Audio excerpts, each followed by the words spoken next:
Clive.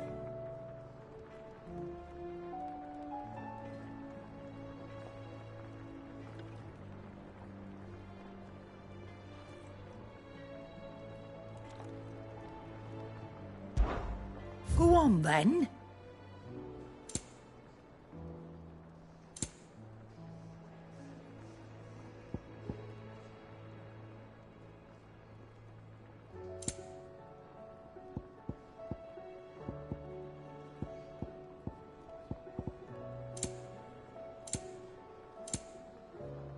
Sorry, sold out. It'd better all be here. You'll not find a better price than that.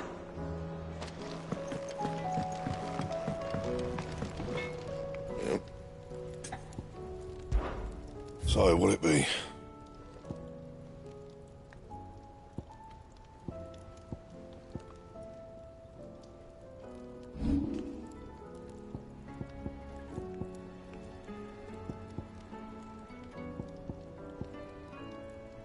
And how am I meant to do that then?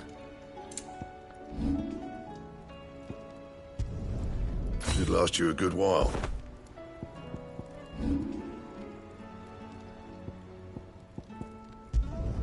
Not my best work, but it'll do.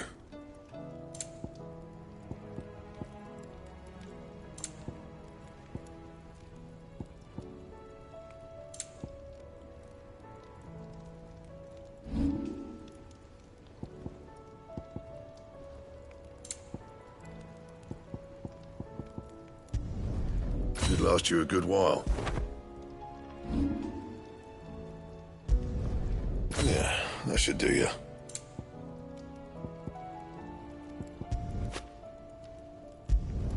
Not my best work, but it'll do. Yeah, that should do you. Not my best work, but it'll do. Don't waste my time. You ain't got the stuff.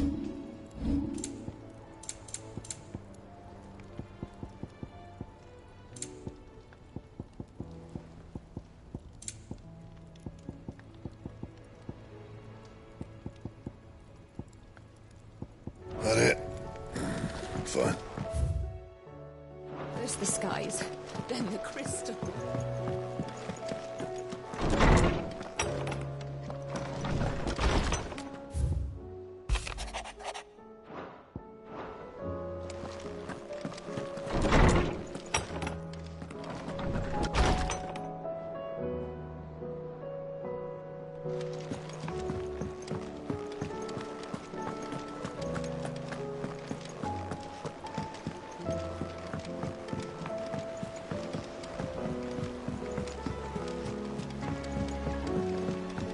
There's something about it.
Look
who's here to meet us. Pity they don't seem visitors.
I've had warmer welcomes.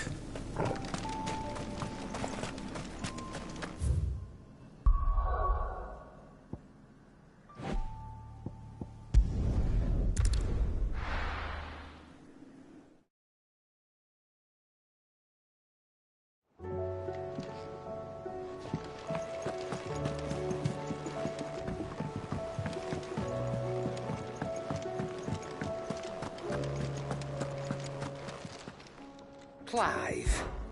Go on, then. You're rubbing me blind, you know.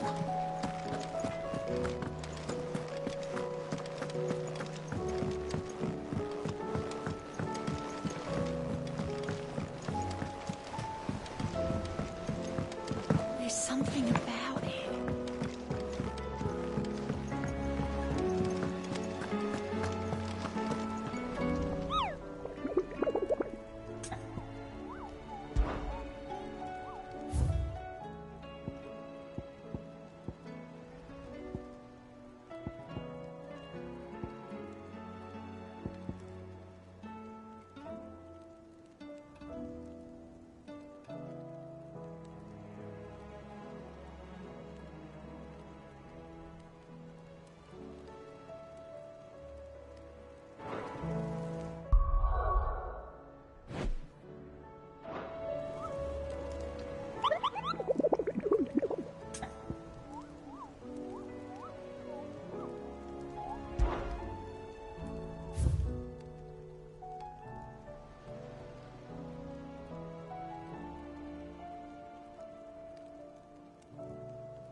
Your raid is at an end.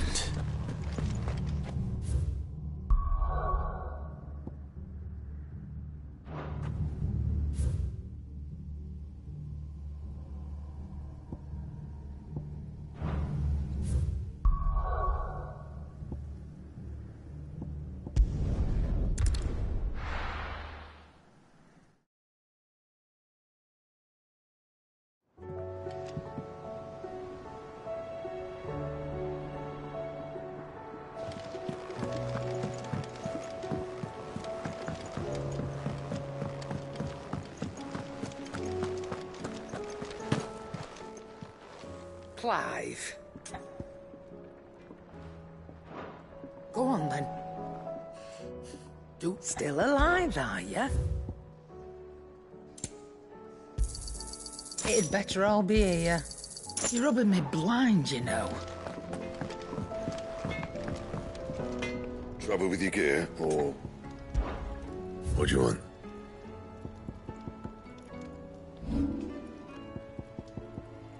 Anything else? First the skies.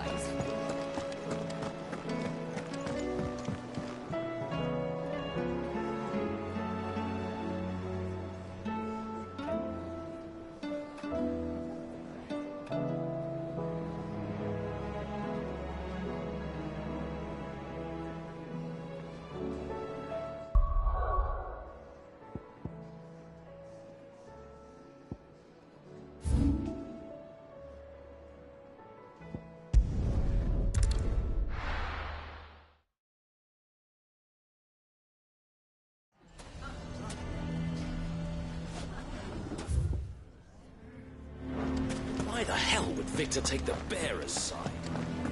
Can you believe we were going to make him? I think we'd better shut up shop. Sounds like something's happening in the square.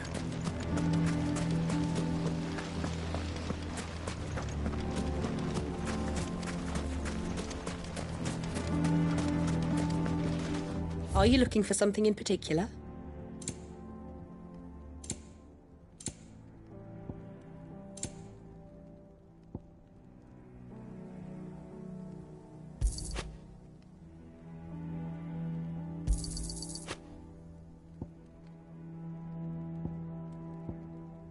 Thank you for your custom.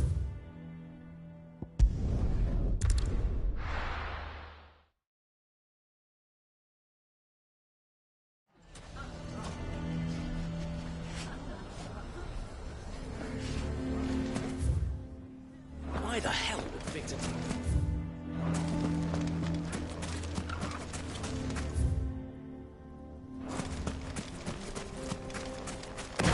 How the hell did that bastard get?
We're not gonna outrun this one.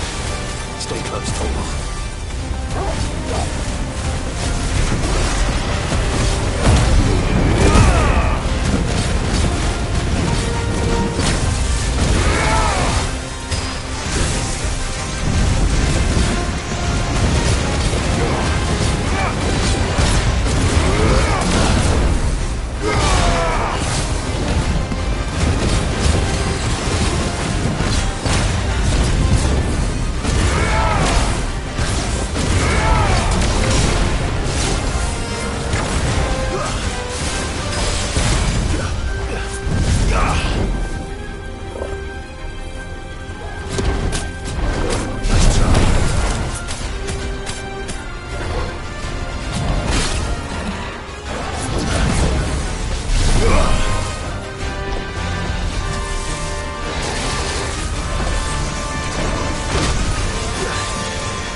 Still alive, are you? Coin purse weighing you down? You'll not find a better price than that. You're rubbing me blind, you know. So what do I owe the honour? So, what'll it be?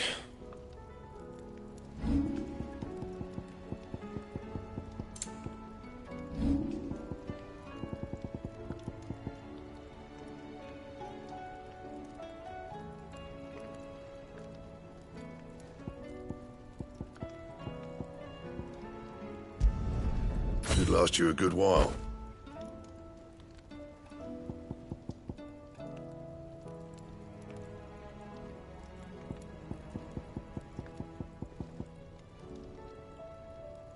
That it? Fine.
How do?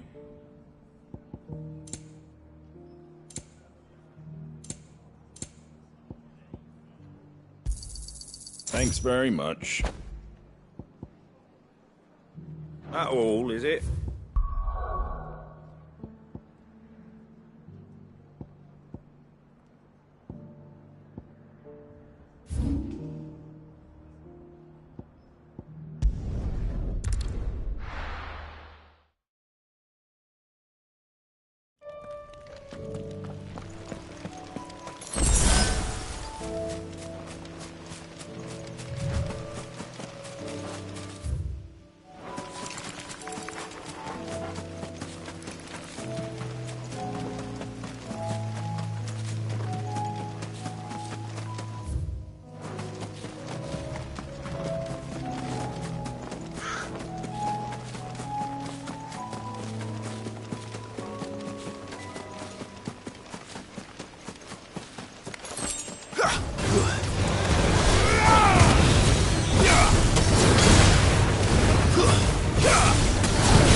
After it.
Commander.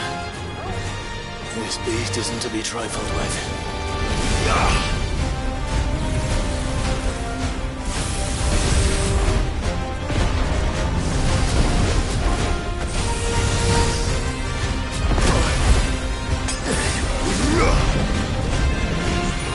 You're a fine hound.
trifled with.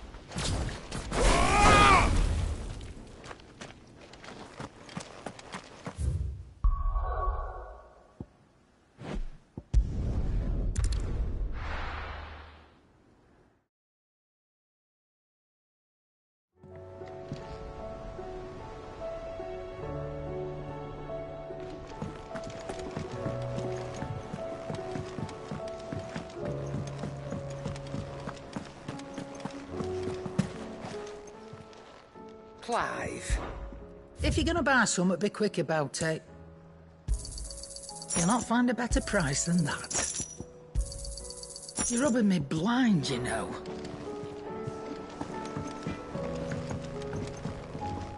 So what do I owe the honour? So, will it be?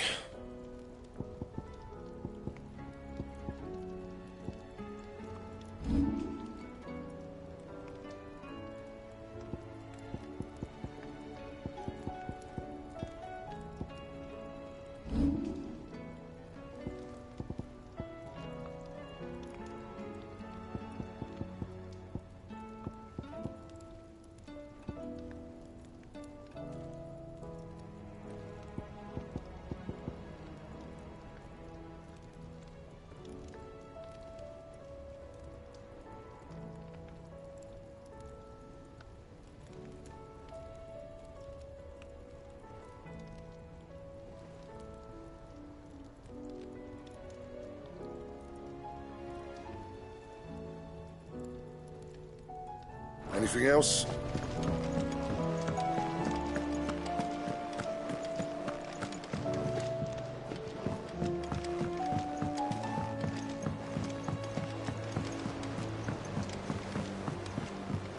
There's something about it.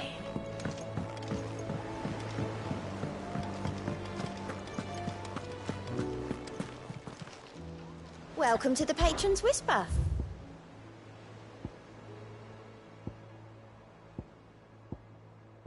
Come again. I may have more for you.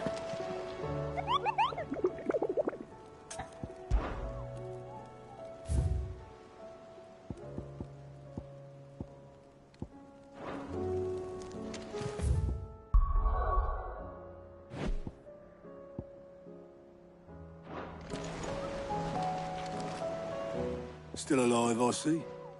Something tells me that eyesore on the horizon is your doing. How'd you manage that? It's a long story. One that I'd rather only tell once. Right. All hands on deck, then.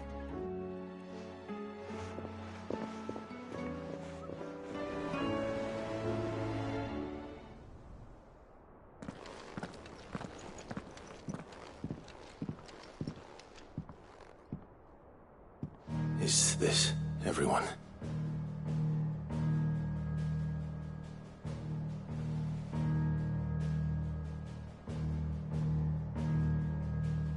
As I'm sure you've all guessed, the crystal which now commands the eastern skies was summoned by Ultima. He called it Origin. Though the significance of that name is as yet unclear. What does it matter what it's called? Its emergence tore Twinside asunder and wiped my homeland from the map.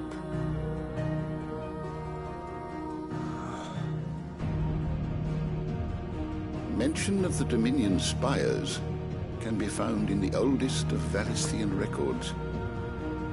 But to the best of my knowledge, none provide any hint as to their true nature.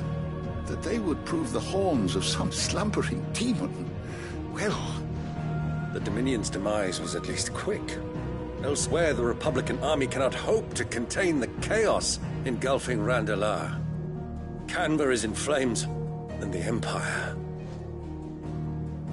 Our allies are crying out for answers. I've sent the Cursebreakers to give them what assurances we can, but right now that amounts to fuck all. They wouldn't be able to stop what the skies have started in any case. People here and across the realm grow sicker with every passing day. Could it be that this new Mother Crystal is like the others? That it draws upon the land's ether? It Certainly looked that way, from stone here. If that were true, it would explain the hastening spread of the Blight since the crystal's appearance. Would it not? And as the land's ether slowly rises to the surface, it pools, corrupting all who cannot channel its energies. Archay above, ether floods below, and in the middle, here we languish, hopelessly entrapped.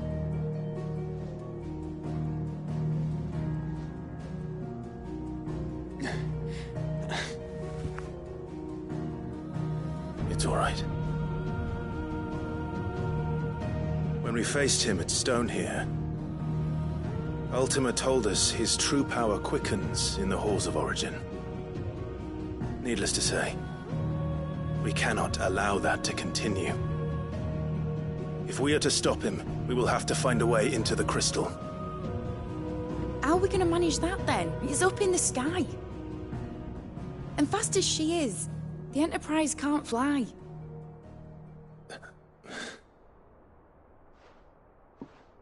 It's a lot to take in, and I reckon we'd all benefit from some time to clear our heads. The answer will come to us. Don't you worry. Ain't that right, Clive? Right. That's right. Well, go on then. Bugger off.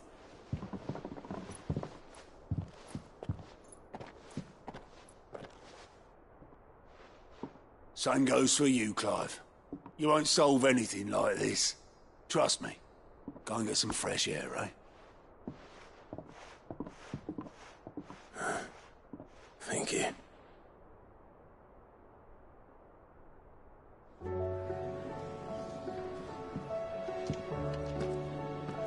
Joshua seemed upset.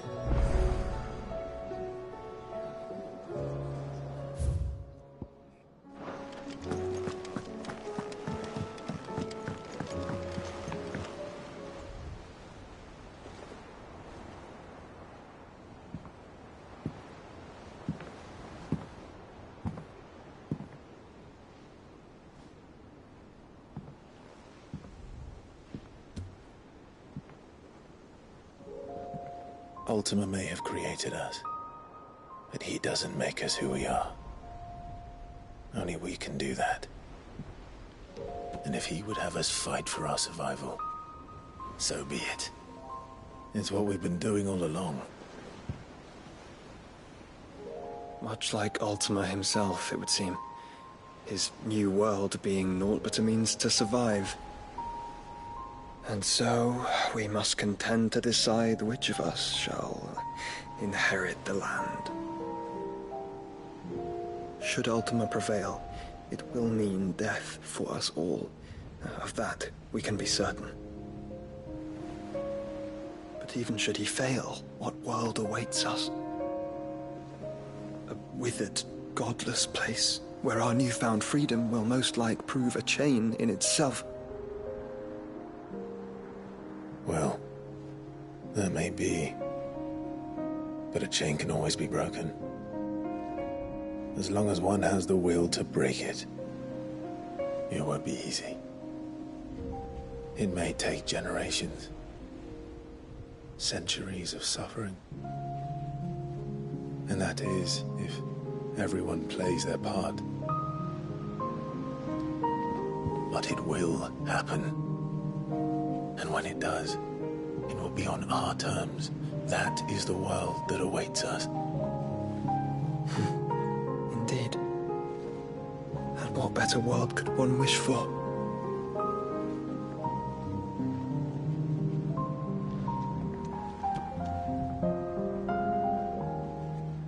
But first, we have to reach that crystal.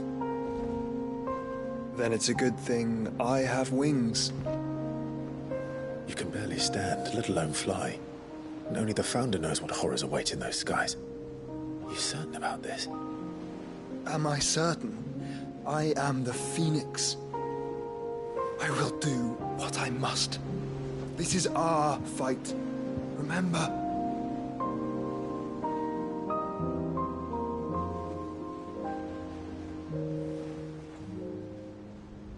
All right. I yield. But only what you must, yes? I'm still your sworn shield. That you are. And what of my wings? Lest you forget, you go to stand against a god. I would not have you succumb to fatigue before the fight begins. Ifrit, your brother mentioned that some few of the dominants who had lost their power to you were still able to prime. Is that true? It is. But their icons no longer submitted to their will.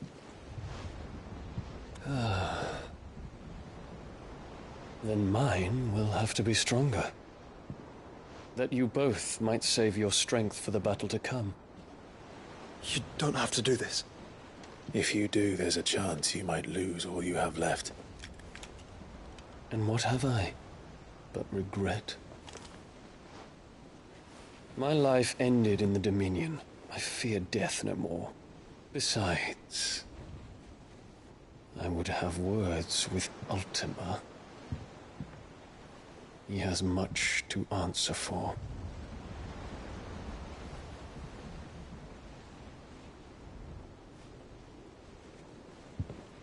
We are in your debt, Dion.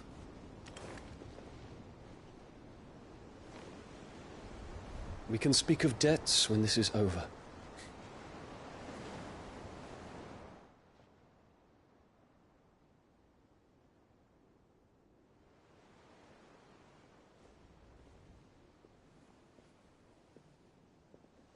He speaks like a man who knows he's not coming back.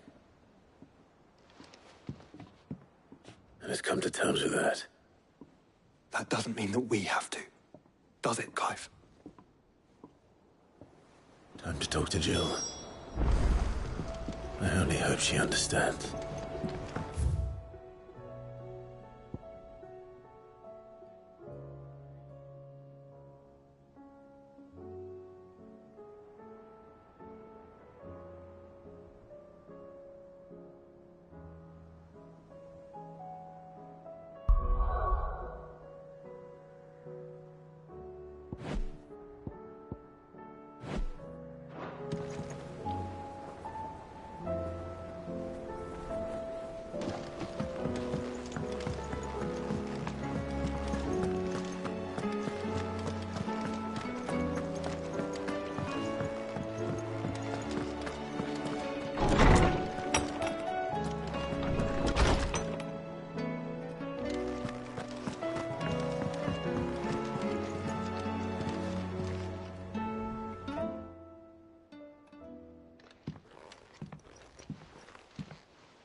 Come to wish on a star. That might not be such a bad idea. This is it, Jill. You know what I have to do. Why I have to do it. There's no turning back now. This is where our journey was leading us. Where it will end, for better or worse. I could pray to Metia for you. But you'll be all right, won't you, Clive? You always are. I did promise we'd watch the moon together. I'll be waiting.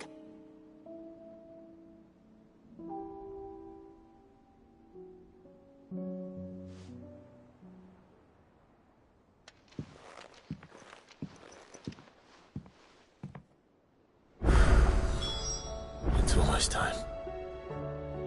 Better make sure I haven't forgotten anything.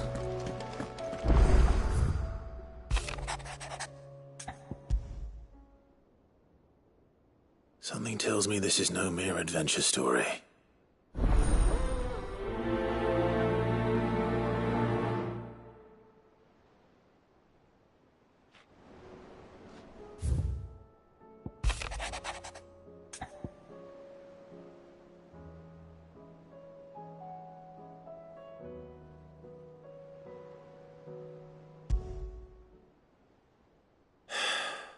is it this time, Torgal?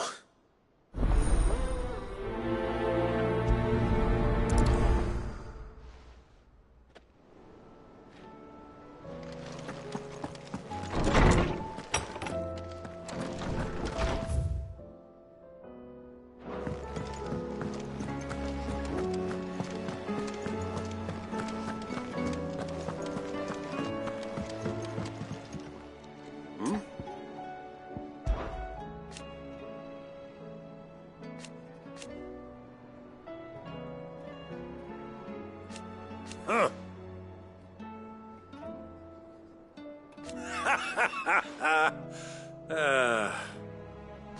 Thank you, Uncle. As for down here...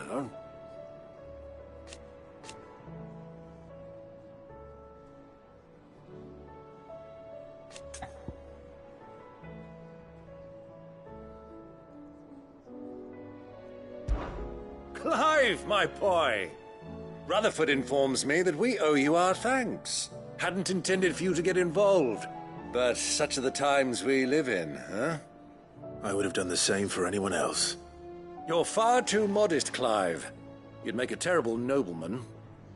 But tell me, is the realm truly in as dire a state as Rutherford suggests? From what little I saw, you were right to be worried. I suppose I should have expected the worst. But I was rather hoping the great and good of the realm might have things a little more under control. Alas, it seems that firm leadership is in short supply these days, and without it, the people are bound to lose their way. We must move quickly. But where do we start? True, the challenges that face us are many. But in my estimation, there are two key areas to be addressed before any other. The realm's armies and her larders. As you've seen firsthand, it's every man and woman for themselves out there. Certain cities have banded together to try and maintain some semblance of order, yes, but such cases are few and far between. And yet, the only remedy for the chaos that faces us is unity. A unity that transcends even the borders laid down by our ancestors. In short, if Storm does not stand together, she will fall apart. But how would one even begin to unite the realm?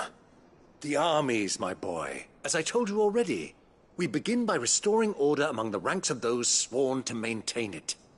Sadly, I doubt I could convince even the lowliest gaggle of privates to dig a latrine together. But I do know someone the High Commanders have been known to listen to on occasion. Field Marshal Eugen Havel. I thought he was retired. He was, until an Akashic army tore through Randalar and killed most of the rank and file. There is no man alive more capable. Literally. And as luck would have it, I've already spoken with him on the matter. Of course you have. And he's agreed to help. On one condition. That he first speaks with you personally.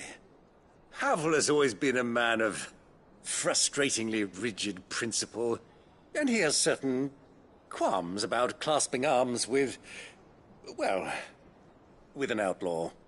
I extolled your many virtues as best I could, of course, but the old goat was adamant that he be allowed to appraise you in person.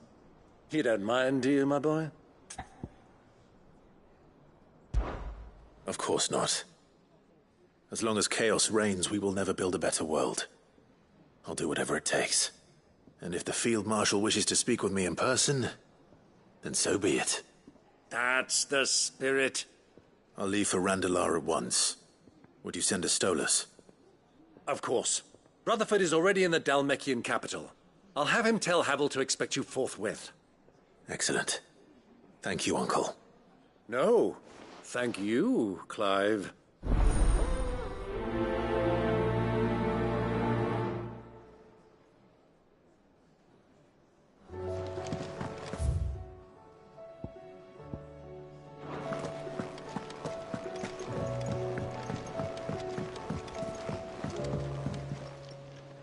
Ah, Clive. This is it then, brother.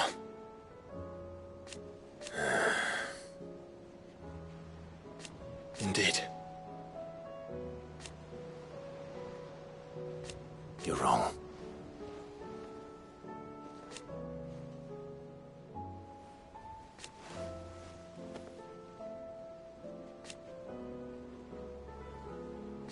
Of course.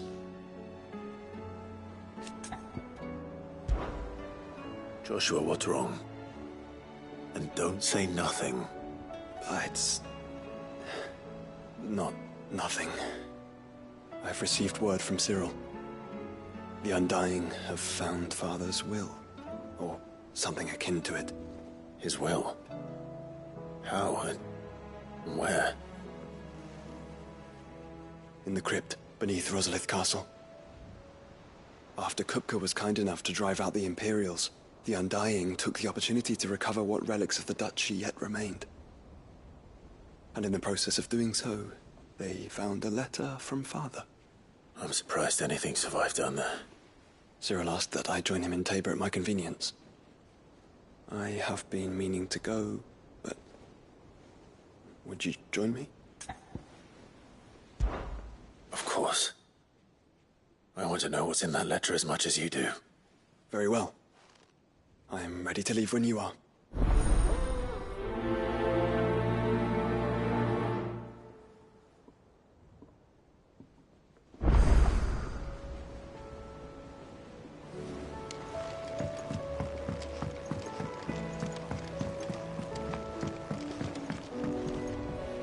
Sid, do you have a moment? By all means. It's my old master. Seems there's no escaping her. She found some way to send me a letter.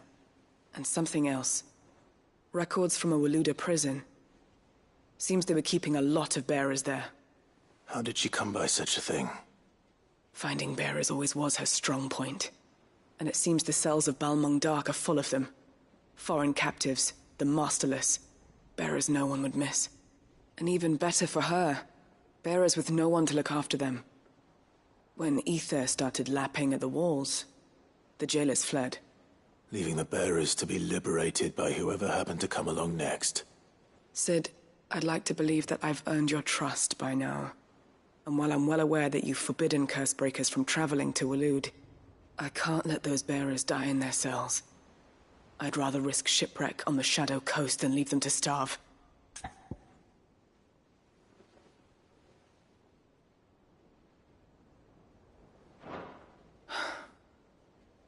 I know you're trying to keep me safe, but I can't just leave them there. Sid. By all means. It's my...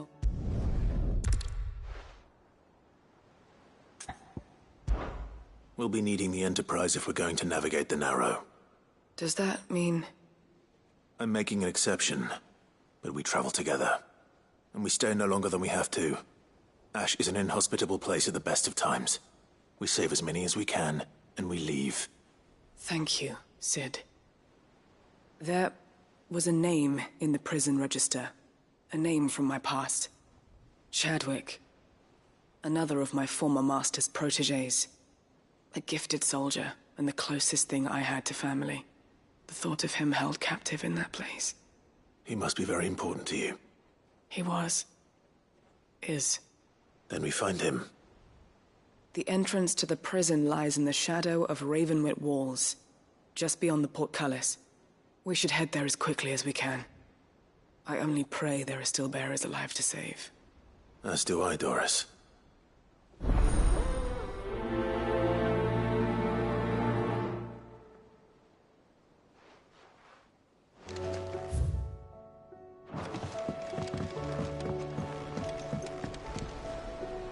Sid, I was wondering if you could help me. It depends what with.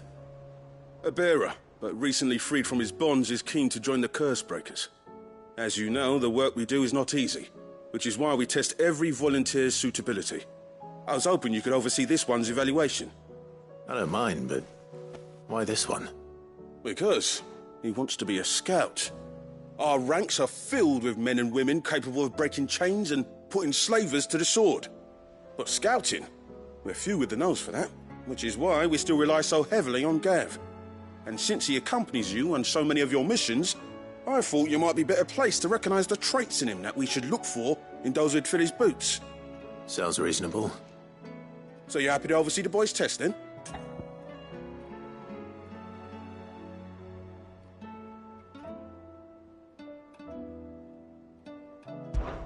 One can never have too many scouts. Truer words, Sid. I'll let the initiate know that you'll be attending his trial, and that he is to proceed directly to Northreach in readiness. No time like the present, eh? No time like the present.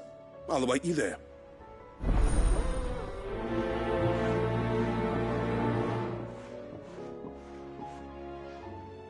Northreach. I don't suppose they could have chosen somewhere closer.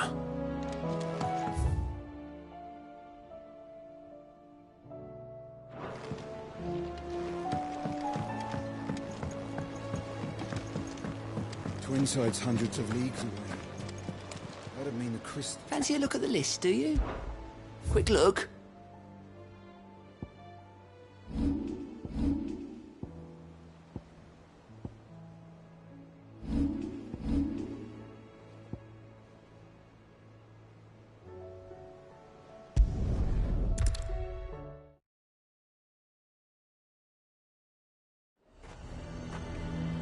Nazir might at least have mentioned where in Northreach he'd be testing this recruit. And what can I do for you?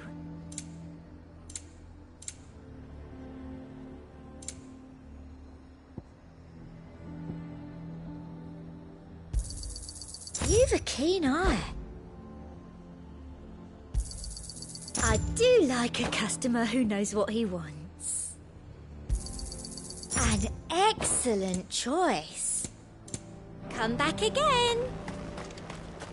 The garrison is threatening to pull their sentries from the markets if we don't... I would speak with this Duke.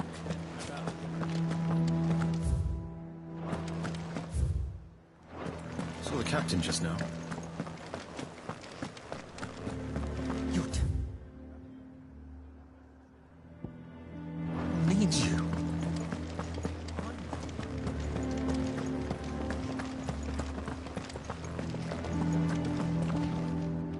Do you have a moment, Clive? What is it? It's the Duke, unsurprisingly. His Eminence has assumed full control of the garrison and put every able-bodied man to work on the fortifications. The town was left all but unguarded, so Philippe was compelled to form a citizen's watch to fill the void. And though my dear boys have been characteristically willing to assist him in this, they want for bodies.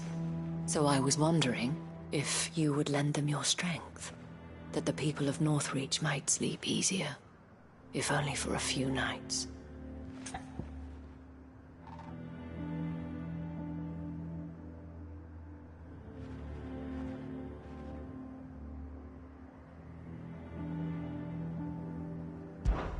Of course. Whatever you need. Thank you, Clive. What would I do without you? Philippe told me he had men stationed at... Where can I find the mistress of this establishment? Here, my lady. To whom do I have the pleasure of speaking?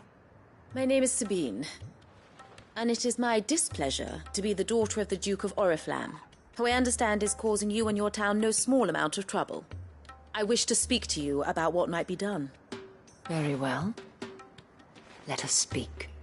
I trust you'll forgive me, Clive. Absolutely. Our conversation can wait. Please, proceed. As you know, my father is a most overbearing and supercilious man, and I join you in objecting to his every action. Indeed, I owe you my thanks for continuing to argue against his reckless plans. Yet I fear he is not one to be swayed by reason. No. He must be made to face the consequences of his actions. And who would make him do this? I would. Myself and several other like-minded individuals. Were you to join us, we would surely have the strength to drive him from Northreach for good. Does that not seem a trifle... drastic? Drastic action is precisely what is called for. Unless you are content to see your people downtrodden and dispossessed. My father would have it that citizens exist only to serve the Empire.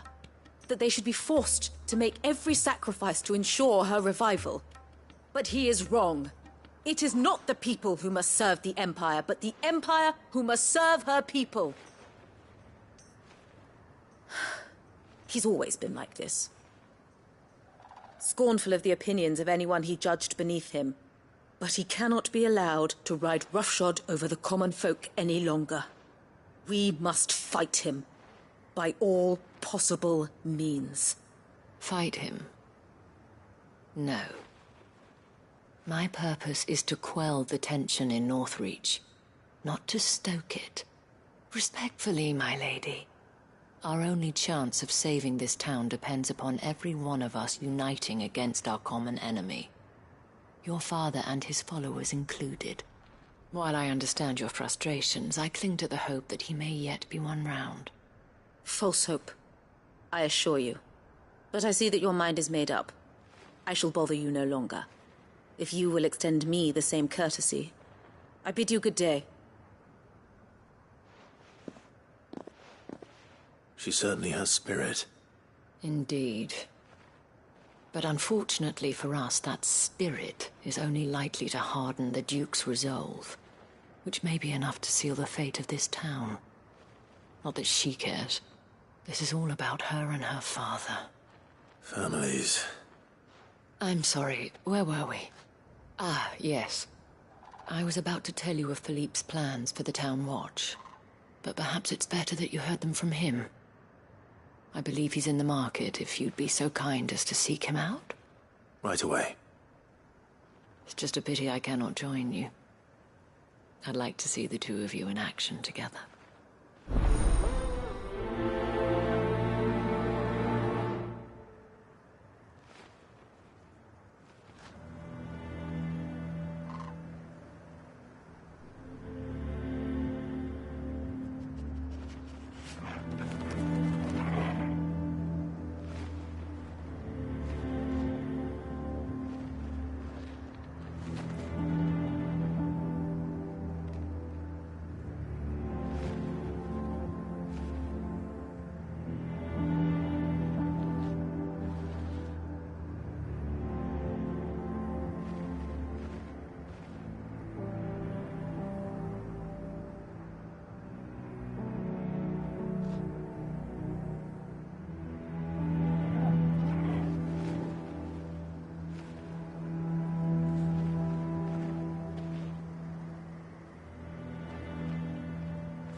He'd have our coin, our stock and us.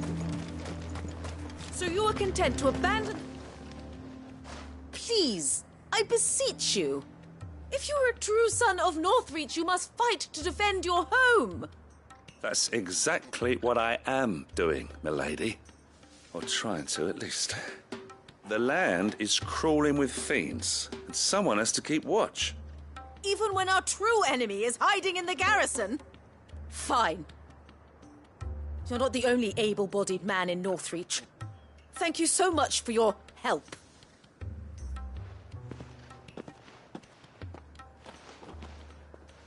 She cornered you too, then? Could hardly get a word in edgeways. Like father, like daughter, eh? She made an uninvited appearance at the Vale earlier, hoping to convince the Dame to join her in fomenting rebellion. I bet that went well. Her ladyship seems to have a way with people.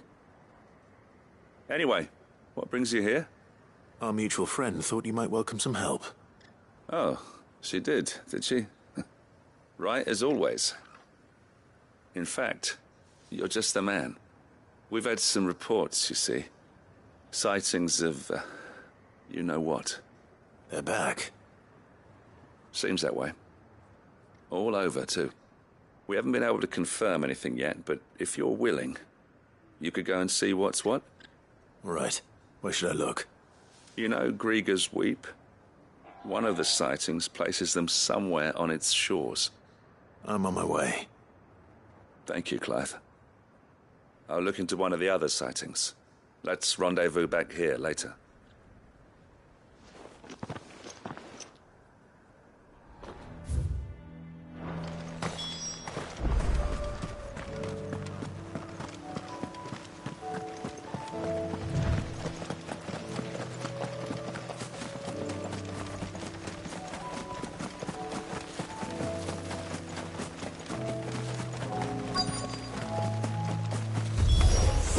Damn it. The reports were true. I need to stop them before they get to the town.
Call that a test, Ultima?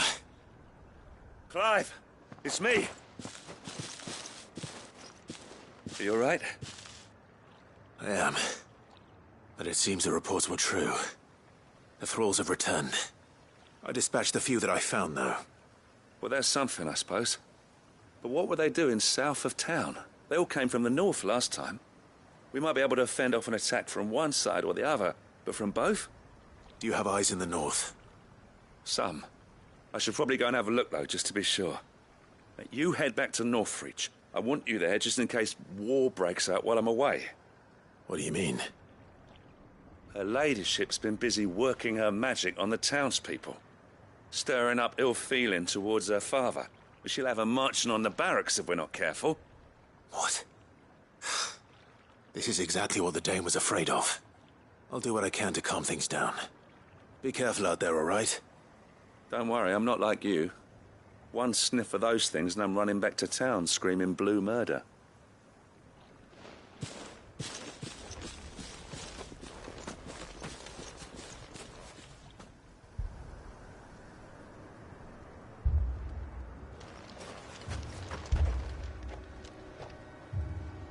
Do you not see, Father? The people of Northreach have given enough, and only a fool would ask for more. Listen to me, Sabine.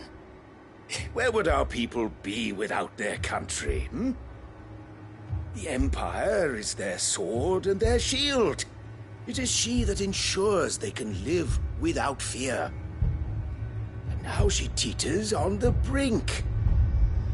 Without their sword, how will the people fight? Without their shield, how will they protect their kin?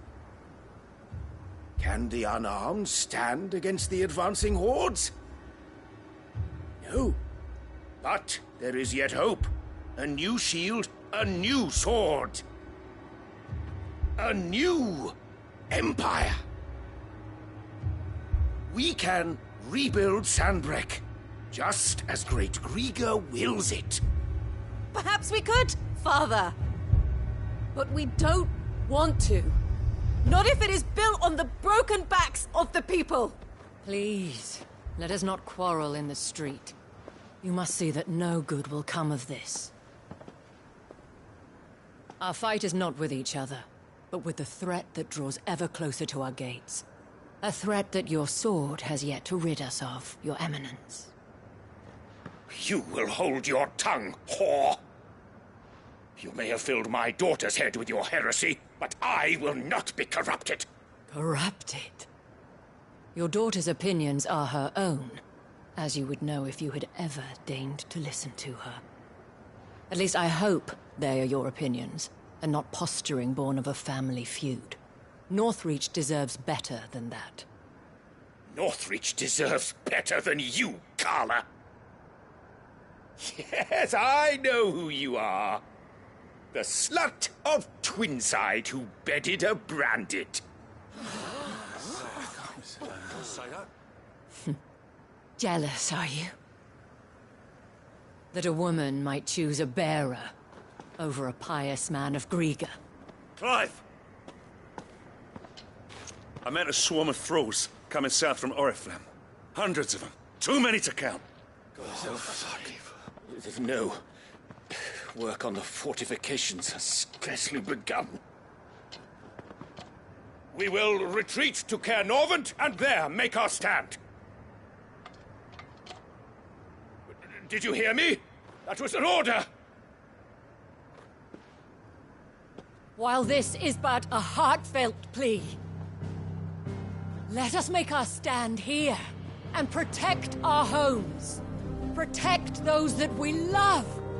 Together, for Northreach!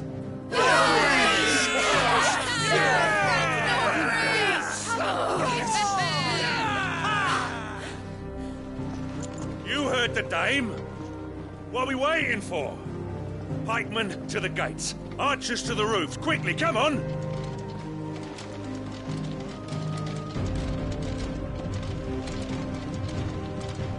But she is but a common...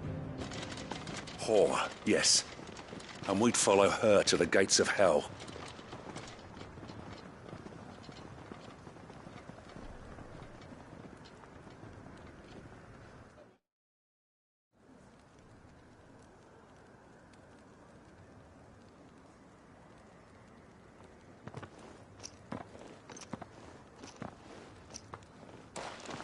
The men have their orders, and they look like following them. I got them spaced out at regular intervals. Whichever direction the thralls strike from, there'll be someone there to meet them. Thank you, Philippe. Rest assured, the people will play their part. The herbalist has donated her stock of medicines to me.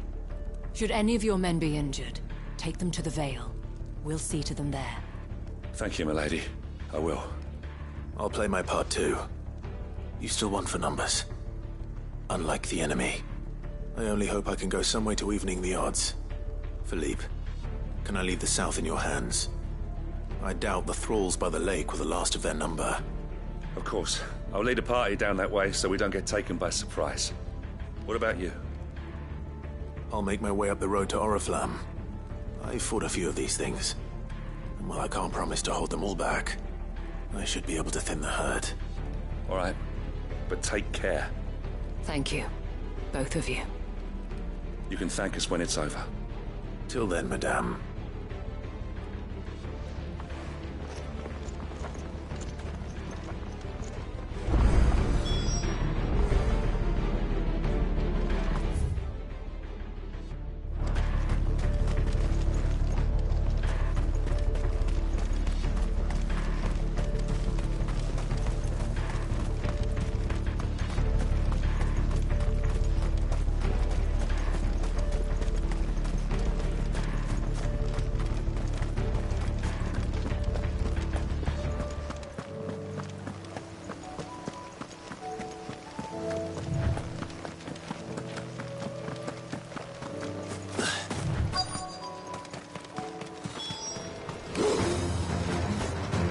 There are so many of them. Not for long.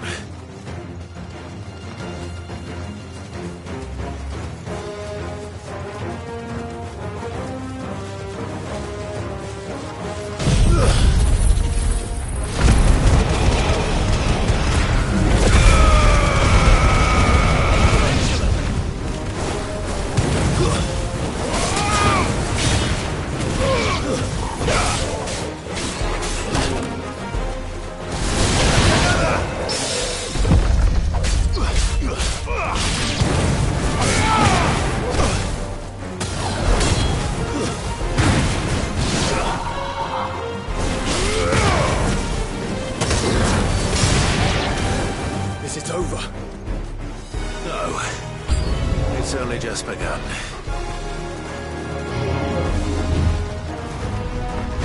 Come on!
That looks to be the last of them.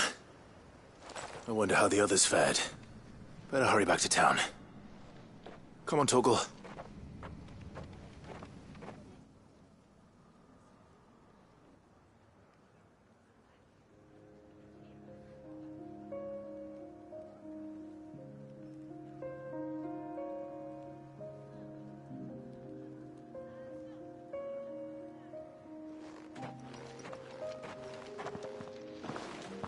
Clive, it's good to see you. And you. The road to Oriflamme is clear. How did you and your men fare? Well, we ended up fighting for our lives down by the lake. Took a few nicks, but nothing the girls of the Vale can't put right. Glad to hear it. Well, it seems we've survived. For the time being, at least. I thank you both for answering the call. You were right. And I was wrong. About everything. I had thought that the only way to unite the people was under the banner of Empire. That without a strong hand to guide them, they would drift apart. To be borne hither and yon by the eddying currents of fate. But you brought them together. Not by force, nor by the exercise of goddess-given authority, but by simply being one of them. By knowing what they feel, because you feel it yourself. Our purpose was ever the same, Your Eminence. You were merely distracted by a loftier vision of empire and glory, while our eyes beheld matters closer to home. You have the right of it again. As did you, Sabine. His radiance said it himself. Sanbreque is naught without her citizens. I forgot that, and I am sorry. I'm sorry too, Father. I should never have taken things so far. I only wanted you to understand how the people felt. How I felt. But my anger got the better of me. Do not blame yourself, my dear. This was my doing. I should have listened to you.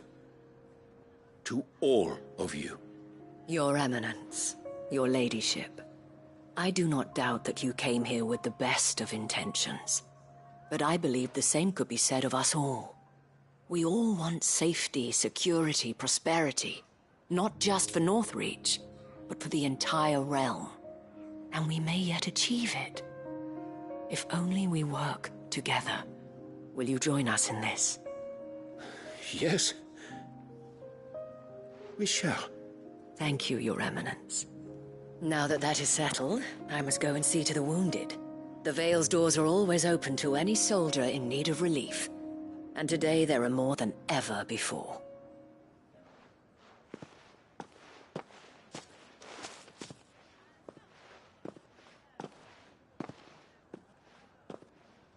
Madame Isabel is a rare soul indeed.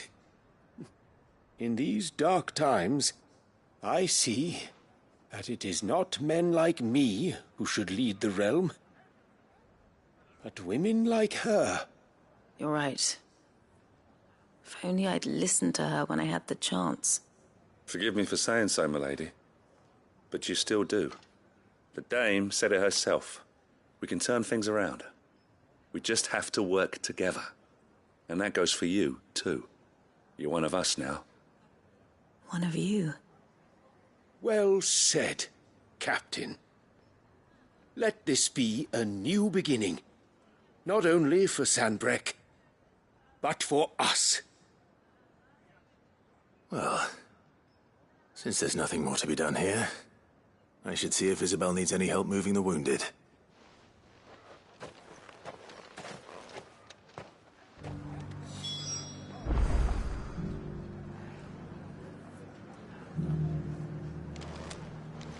Can we get you anything? A room at the Vale would be nice.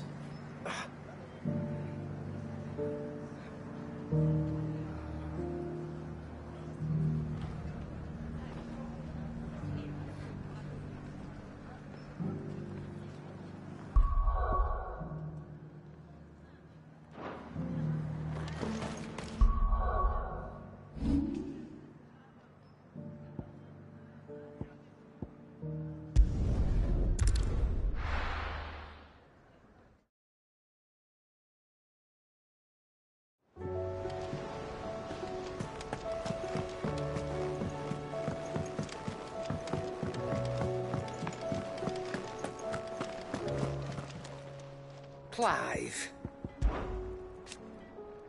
Ta-ra, then.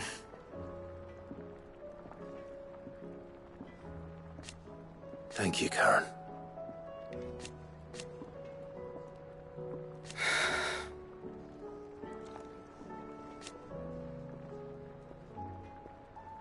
You could do this too. Coin purse weighing you down? It'd better all be here.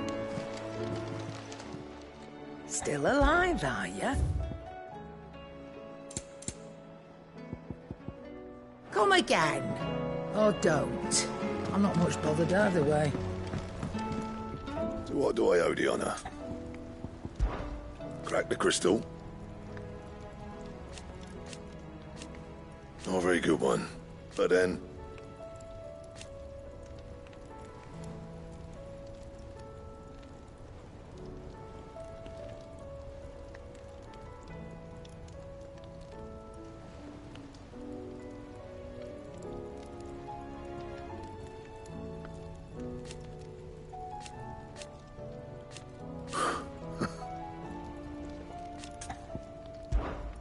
What do you want?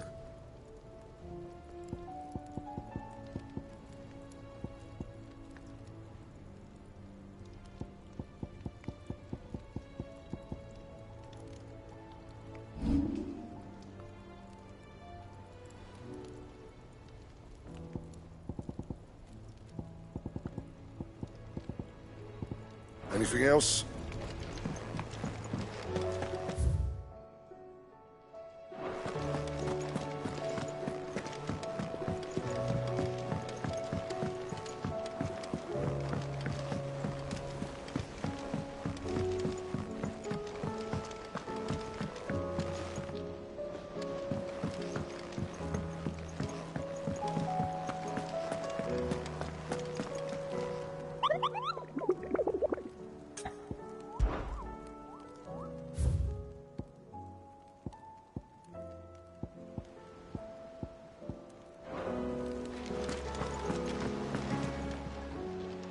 Oh, I wasn't expecting you back so soon. Your benefactors are a generous lot. Best of luck out there, Sid.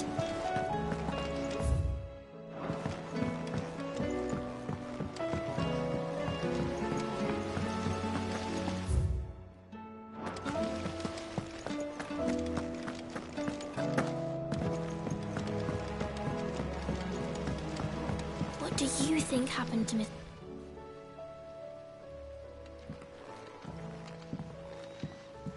Sid, you have to help us. With what? You didn't take apart another of Mid's contraptions, did you?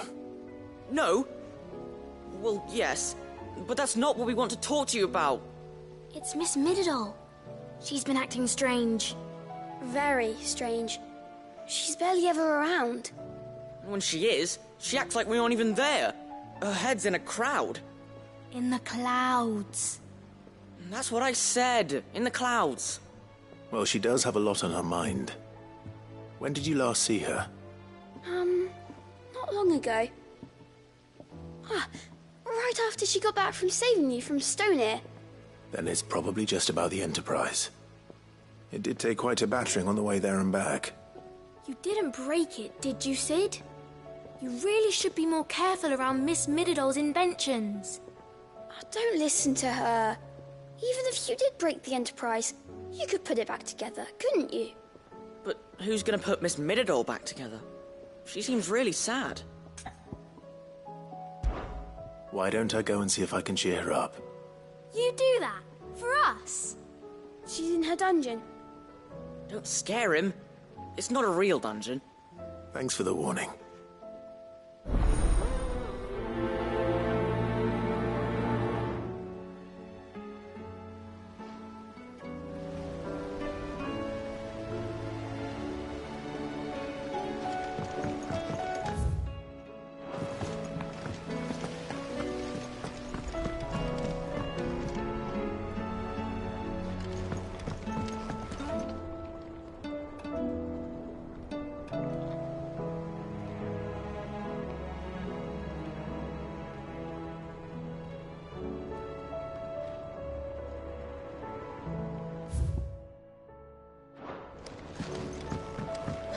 should I write next?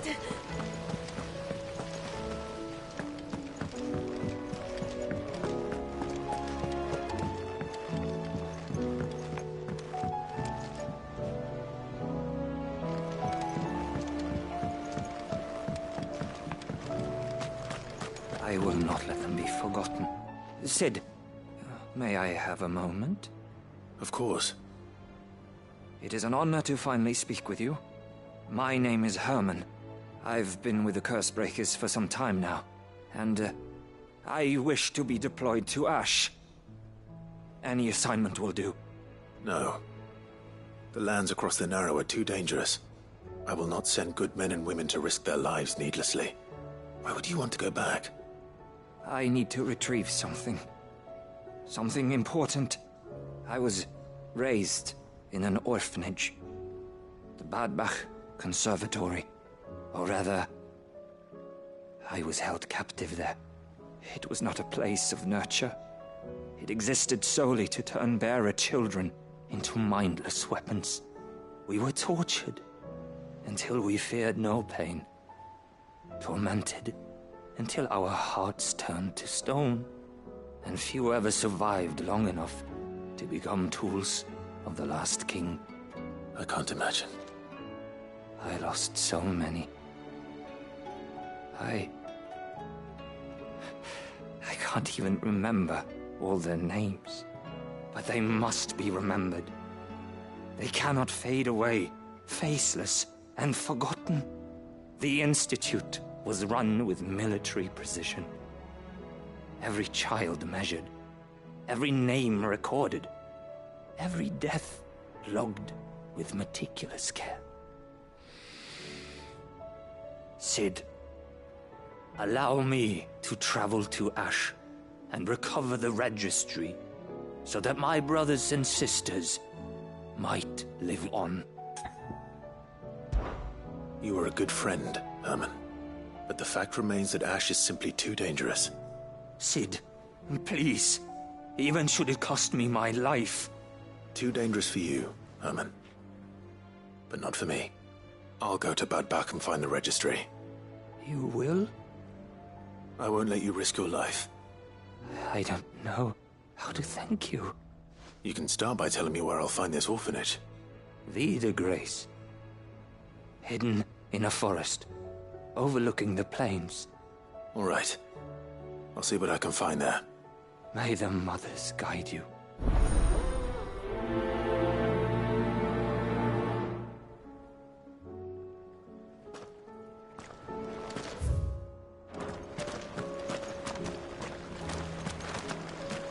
Do you suppose it's magic keeping the thing afloat? What else could it be?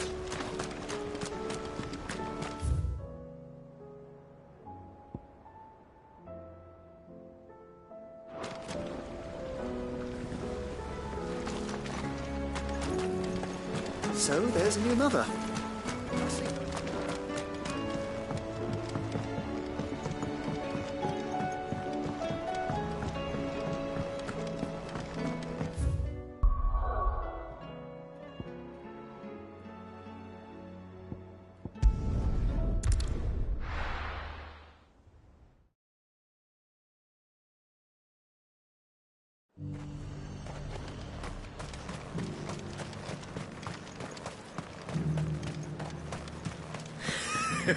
You held your own.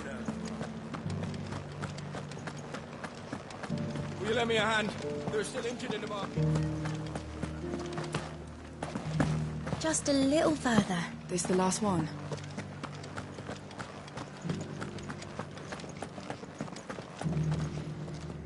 How goes the treatment of the wounded? I'll be happy to man one end of a stretcher if it would help. You've helped quite enough for one day, Clive. Thank you. Don't mention it. Oh, but I must. After all you've done for this town, it is the very least you deserve. Tell me, if Northreach had fallen, what would you have done? A woman of your means could find a home anywhere in the realm, but I sense you would rather have died here. It's a long story. For you, madame, I have all the time in the world.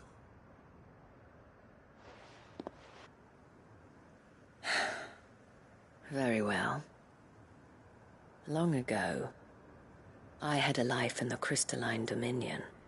I was Carla then, courtesan to the nobility. So sought after was I that it was only they who could afford my time. Alas, those halcyon days were not to last. For naive as I was, I fell in love with a bearer. He was my master's guard, the gentlest man I have ever known. After they discovered us together, he was whipped bloody and forbidden from ever looking at me again. And so we fled. Not that we had anywhere to flee to. We wandered, aimless and starving, half dreading, half praying that the next day would be our last. Until we found ourselves here, in Northreach. It was the veil that took us in, that fed us, clothed us, and healed our hurts. Those that could be healed, at least. My love was already too far gone. He passed away. He did. Not long after we arrived. But at least we were able to share a few moments of peace before the end. It was the greatest gift I have ever received. But the generosity of this town and her people did not end there. The men and women of the Vale supported me through my grief. Shared in it, though I was still a stranger to them. They treated me like a sister. And so I swore that I would always do the same. That I would return the kindness that Northreach showed me. That I would repay my debt to the Vale.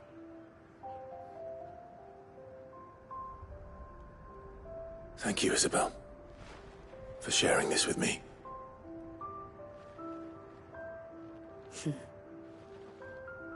You're a lot like him, you know. Perhaps that is why I have such a soft spot for you. Never stop fighting, Clive. And I shan't either. I know that it will not be easy to keep Northreach together. But our efforts will be rewarded. Just look at us now. The people, the soldiers, even the Duke of Oriflamme and his daughter. All united in defense of this town that we have come to call our home. And what of you? Can we count on your support too? Always.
Say what you will, Lady Karen has seen our...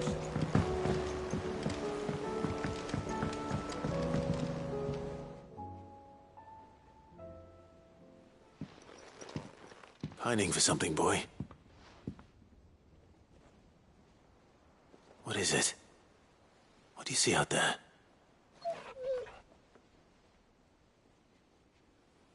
I never did ask where you got that anklet of yours. From Sid, that's why. On the day he brought him home. That long ago? And you're only thinking to ask this now? Sid saw that the pup had a habit of gnawing on his leg, since you ask. Clap that there iron on him to keep him from doing it. What was wrong, boy? I'll take like as not. Must have been hard on the poor whelp losing his loving masters at such a young age. Doubly hard in being a frost wolf, torn away from his icons and all. Sid would always tell him, you want that iron gone, you find what it is you're looking for. I reckon what he was looking for was you. I'm sorry, Torgal. Sorry for making you wait so long. Let's get that thing off you.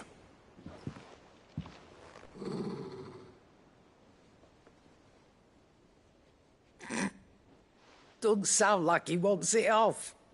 Indeed. You miss Sid as much as the rest of us, don't you?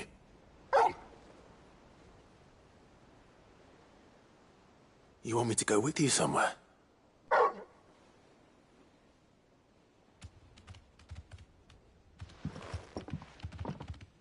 Quick, aren't you?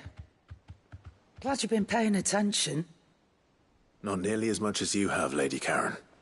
Aye, good thing and all. It's not like Gav would have kept him in nuts and rubbed his belly these past 10 summers. Your kindness is appreciated. You've been a good friend to him. Only because he doesn't talk back like the rest of you. Go on now.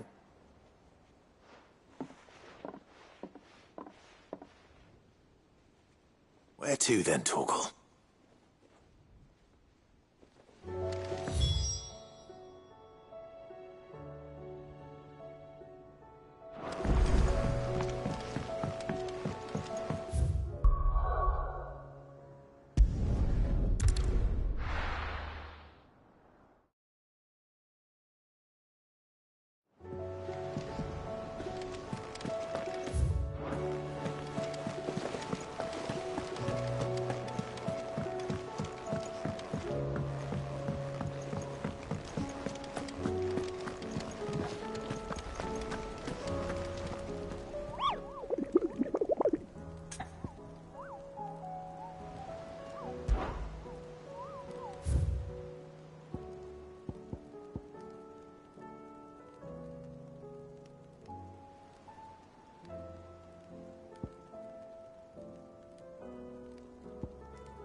How may I help you today, Clive?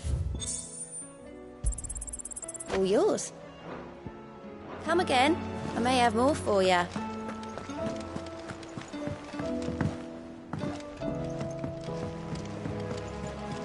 There's something about it.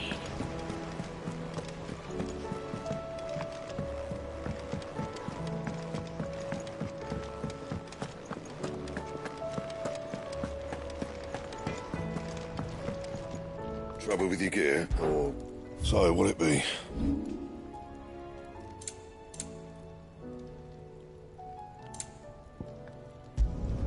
Not my best work, but it'll do. Yeah, that should do you. You can thank me later. Yeah, that should do you. That it?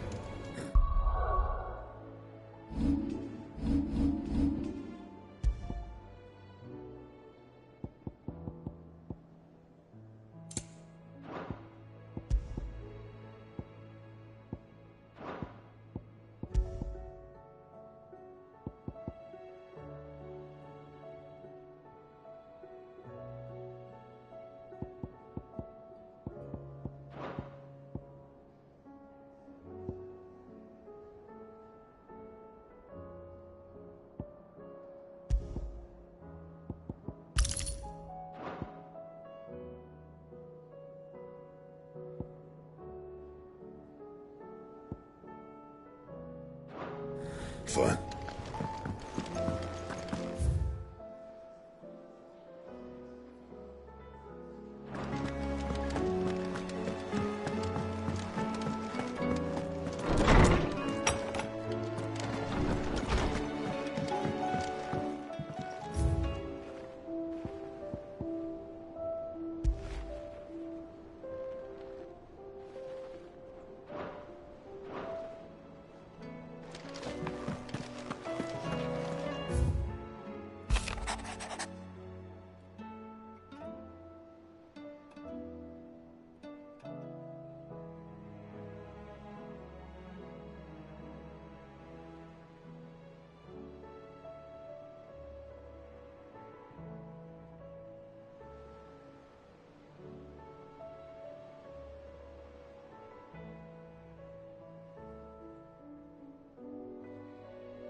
All right, Torgal.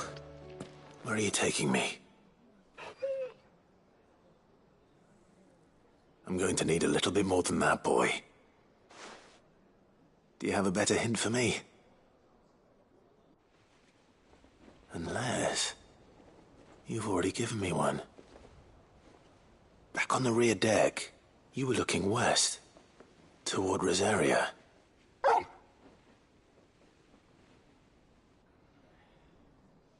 Why don't we try the rookery?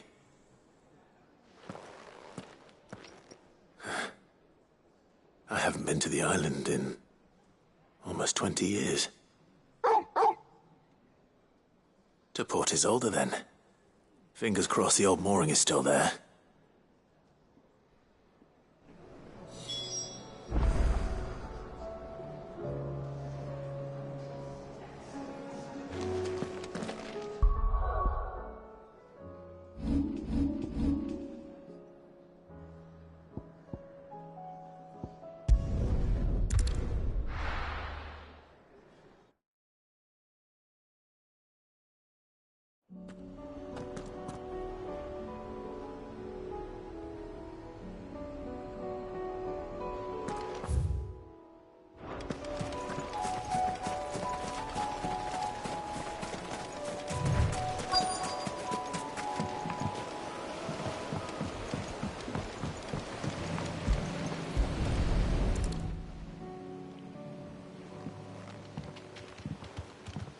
It's still here. After all these years. A lot smaller than I remember. And you're a lot bigger.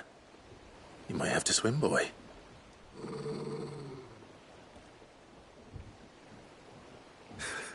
I wasn't being serious. You two go on without me. I doubt that boat will hold a third. If you're sure, we won't be long. Hop in, boy.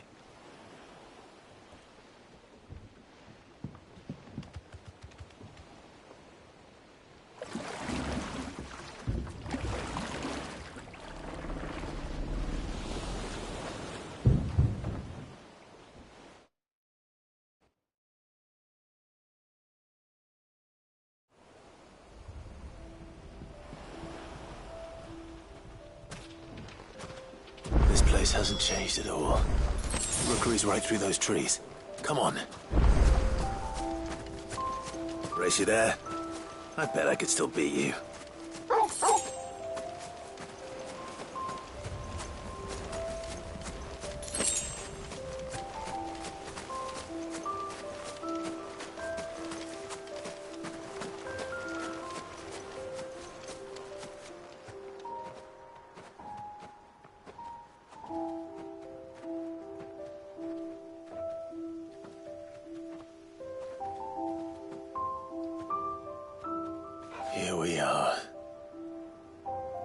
This was our hideaway. Wasn't it, Torgal?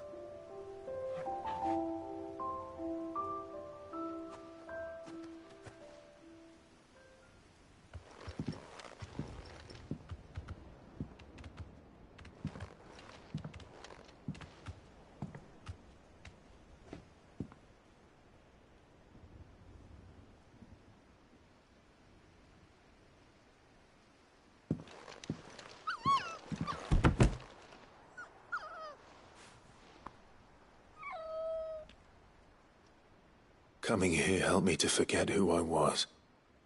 Or wasn't. Prince, shield. Son his mother could love. Had I been any one of those things? Perhaps.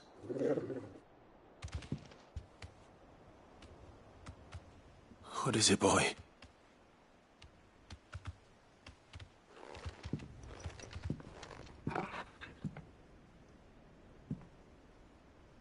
This is all from the castle. And Phoenix Gate. Did you bring these here? My sparring sword.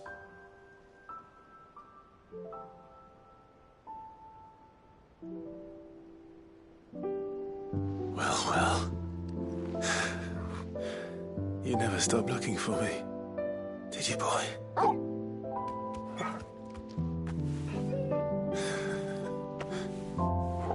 Thank you, Torgal. For never giving up. For never forgetting.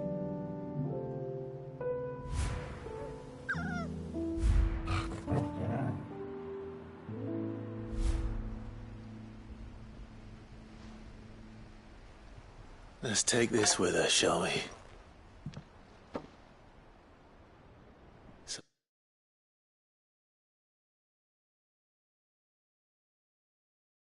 I don't forget either.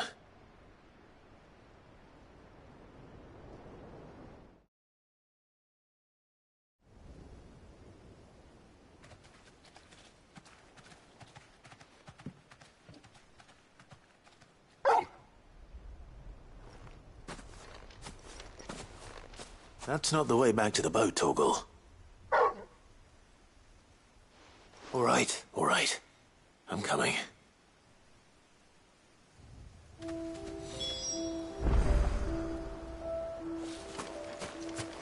I think I know where we're going.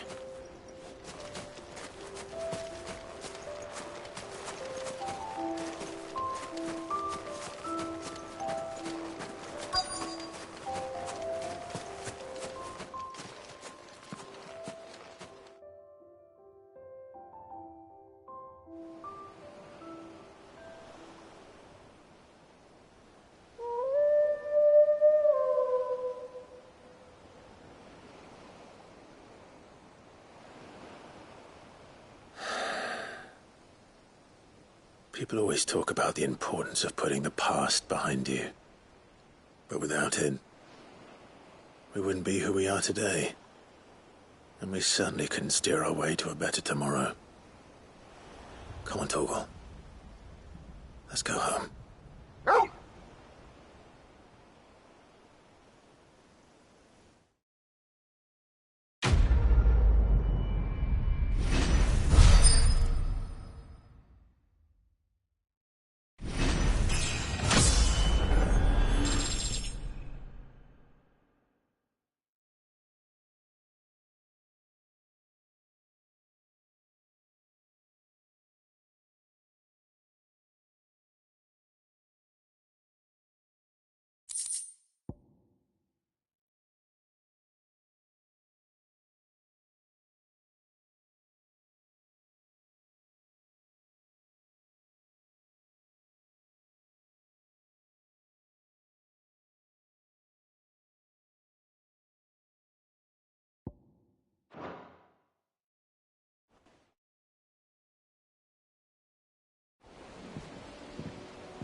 Sorry for the wait. We're ready.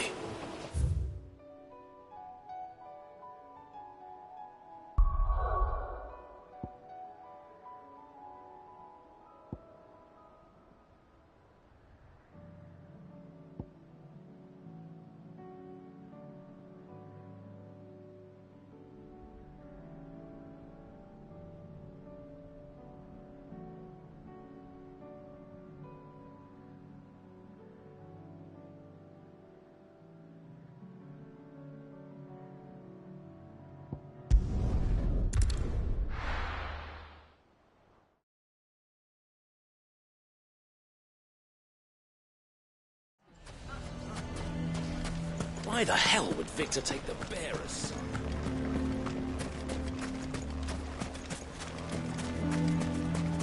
I saw the whole thing! The magic! Offhand, I swear!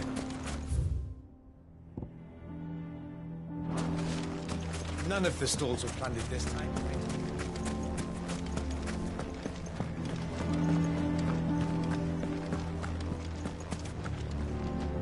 Here to help me pack? Thanks, but I'll be traveling light.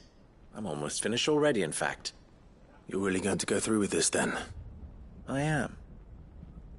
But before I go, there is one small issue I'd like your assistance with. Well, two, in fact. If it's within my power to help you, I will. It's the children. I refuse to let them share in my disgrace. And if I leave them here, they surely will. Our friendship would see them ostracized forever. But I can't take them with me either. I can think of only one place where they are certain to be safe, and provided for, and loved. The Hideaway.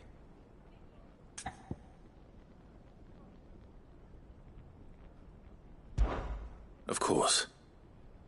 The children would be more than welcome. Thank you, Clive. I will not forget this. Lubor, are you still here? What is it, Ferda? You look pale. There's been a flood in the Velcroy, a damn big one. The League of Outlaws encampment was completely submerged in ether. What? Every last one of the bastards has turned. And they're headed this way. Bandits are one thing, but Akashic bandits are quite another. The town guard won't stand a chance against them. We need to evacuate. There's no time to lose. Ferda, gather the men. The Akashic may strike at any moment. We must make ready to cover the townspeople's escape. Well, what are you waiting for? Yes, my lord. Clive, change of plan. The children stay with me for now. I need you to find Conrad and Natalie. Tell them to prepare for a full and immediate evacuation. Understood. I'll do what I can to convince everyone else. Wish me luck.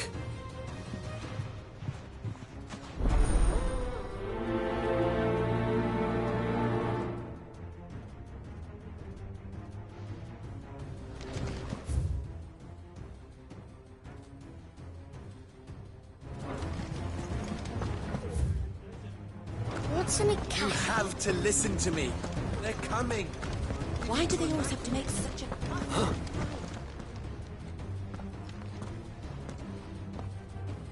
Ah, it's you. What do you want, Lord Underhill? To pass on an important message. There's been an ether flood out in the Velcroy. The camp where the so-called League of Outlaws were gathering has been swallowed. They're no longer just bandits. They're Akashic now, and they could be here at any moment. You need to begin preparing for a full-scale evacuation right away. Oh, do we? And who was it who gave you this disturbing news, might I ask? Lubor, perhaps? The man spreading the same poison out in the square as we speak. You may believe his lies, my lord, but we know better. But why would he lie about something like this? Some twisted attempt at revenge, perhaps. If he had not been unmasked, he may well have been elected our leader. A great honor for one of his kind. One he might well feel aggrieved at having been denied. Lord Underhill, forgive me, but it has become all too evident where your sympathies lie. Lubor cannot be trusted, and neither, therefore, can you. You may not trust me, but for the sake of your people, ask yourselves if there is any chance that this is true. There isn't. You can be certain of that. Now be off with you. You're making a mistake. Come, Clive. If our words will not move them, then we must find another way to help save the town. You're right. Let's speak to Lord Furder. You lied about being one of us, and you're lying.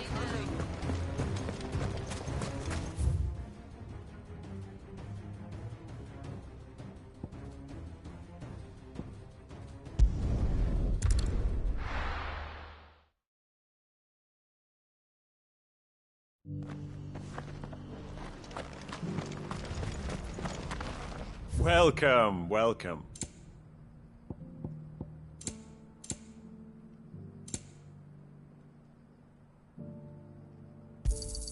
A fine choice. Go safely.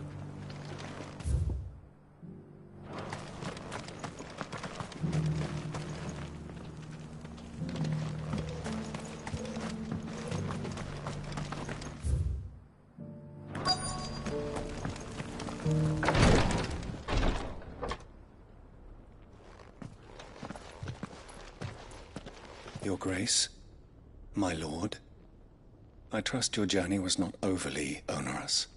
Cyril, you found a letter from Father? Yes, I have it here.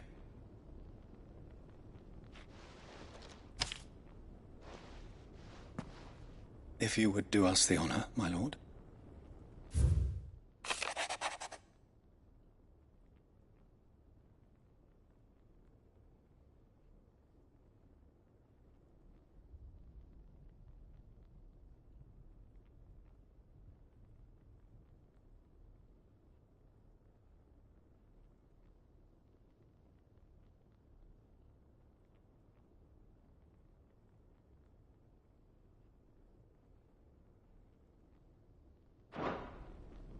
An inheritance.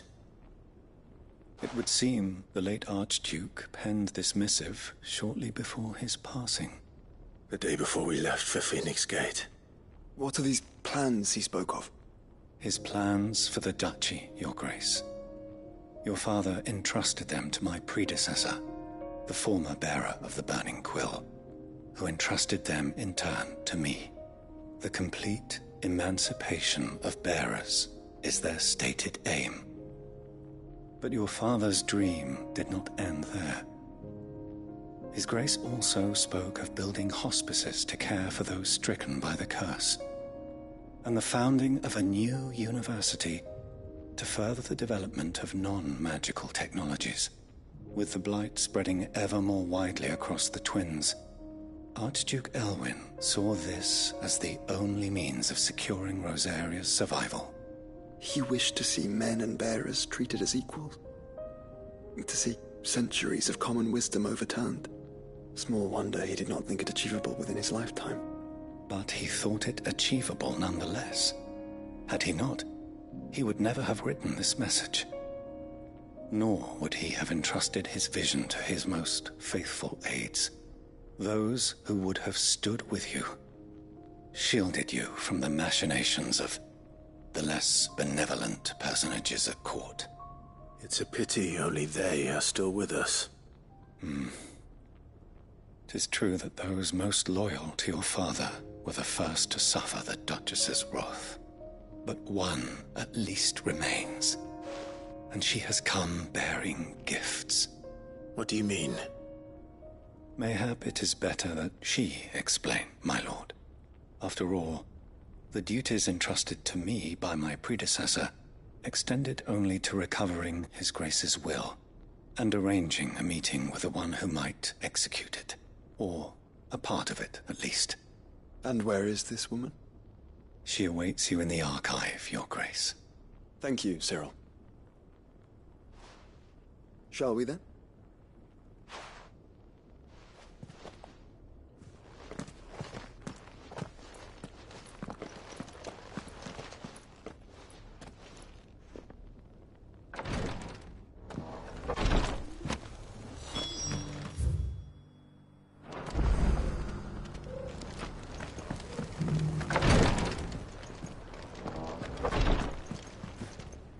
Lord Marquis, if you have a moment.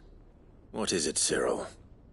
One of our brethren lately journeyed across the strait in order to pursue a new avenue of inquiry in our ongoing investigation. He sent an owl some while ago, but we have heard naught from him since. Was he surveying another fallen ruin? No. The object of his study was a savior cult that has arisen in Ash in recent years. We believe it may have some connection to the Circle of Malleus, an ancient religion that worshipped Ultima as its god. By gaining an understanding of this new faith, we hoped to learn more of the Circle's original beliefs. And so you sent one of your brothers to Ash? A continent teeming with orcs and Akashic? Fully cognizant of the risks, yes. I entrusted the mission to one of the most able of our order, the Third Chair, a master of the arts of combat and survival both. Though he has been silent for some days now, I have thus far refrained from sending any others in search of him, lest they be lost in turn. Yet, it seemed only right to inform you of the situation, given your unique experience of the perils of Ash. For as you so earnestly advised me, it would not do to abandon a man to his fate, when he might yet be saved. It would not. But Ash is a big place. Can you be any more specific? Perhaps. The last owl I received from him mentioned a village where he had heard the cult were wont to assemble. Mickleburg was its name. It lies in the southern reaches of Waloed. If aught ill befell him, I expect it did so there. Right. I'll see what I can do. You are much too kind, my lord. Go then, with my hopes, and may the Firebird's flame ever burn in your heart.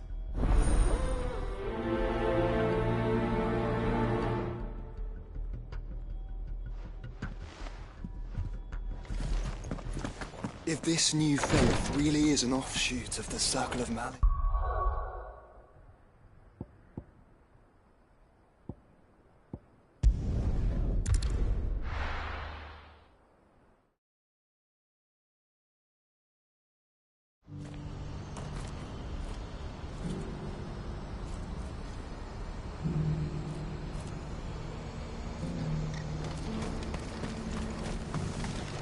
You won't find a finer array this side of the strait.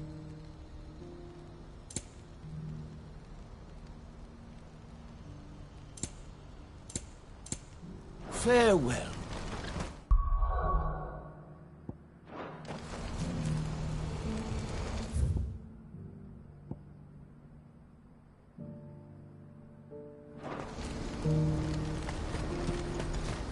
Do you see that too?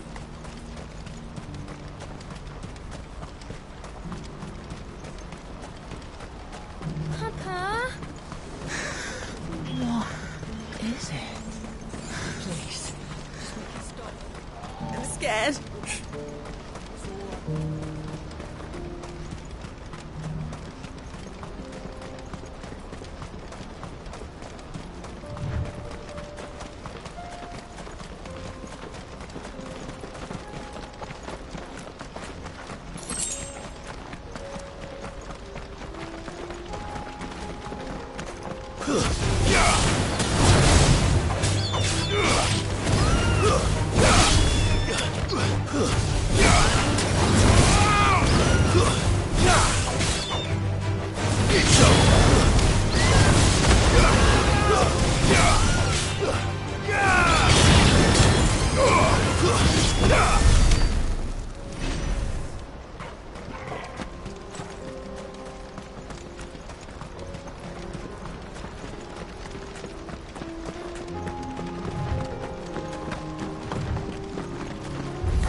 Can't be Rutherford, can it?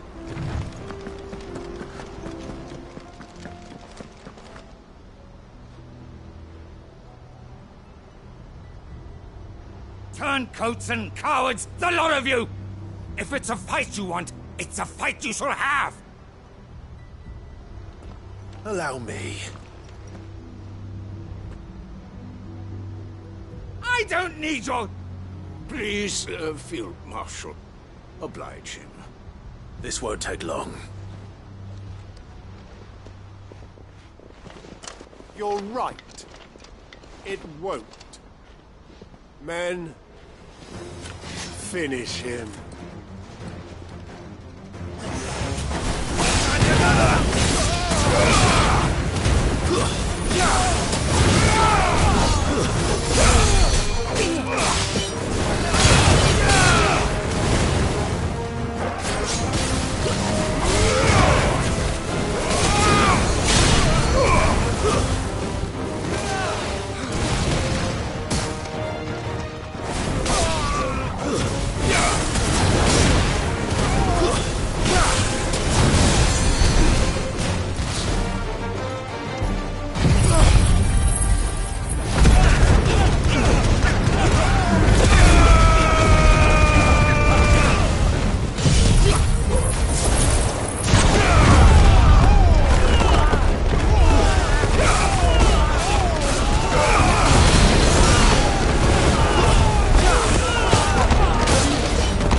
A little longer than I'd have liked.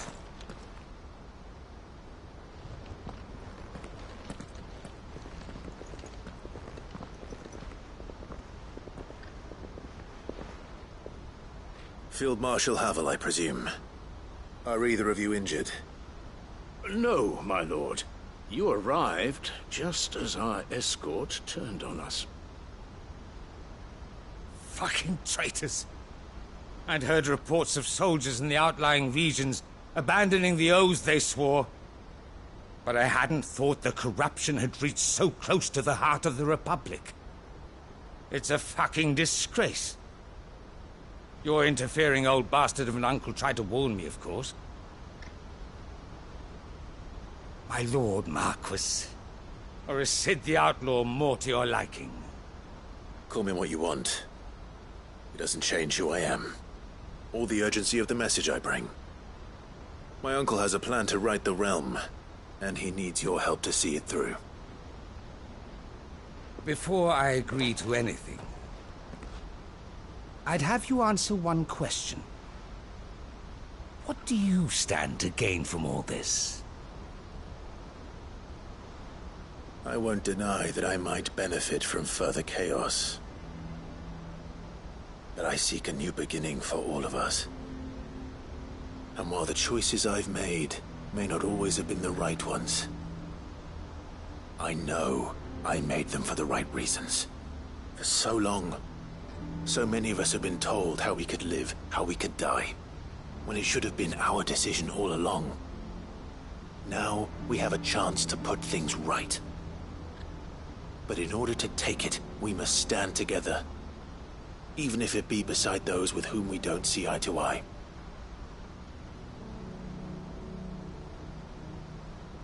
Certainly not the words I expected from an outlaw. But perhaps your uncle was right. You are no ordinary outlaw. I'll never hear the end of this. All right. I'll start by ordering my most trusted guard to bring the Dhalmekian fringes under control. Next, I'll make contact with my counterparts in the Imperial Army and see if I can't convince them to try and restore order in their own territory. Thank you, Field Marshal. But they are not the only ones we will need to convince. What do you mean? I don't doubt that I can bully some sense into a few generals. But those they answer to require a different kind of persuasion. And when it comes to honeyed words, well, we will need an envoy.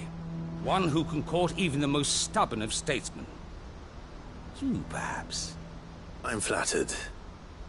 But I'm no diplomat either. And I have other problems to attend to. What we need is a skilled arbitrator. And I may know just the person. Is that so? And would he happen to be an outlaw too? Of a different kind, perhaps. Well, beggars can't be choosers. I suppose we'll all have to find a little of the outlaw in ourselves if we're to make it through this. Very well. Send your man to me right away. I shall.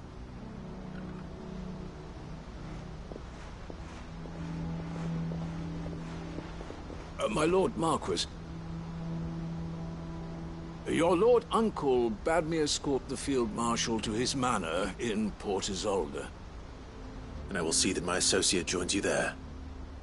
Very good, my lord.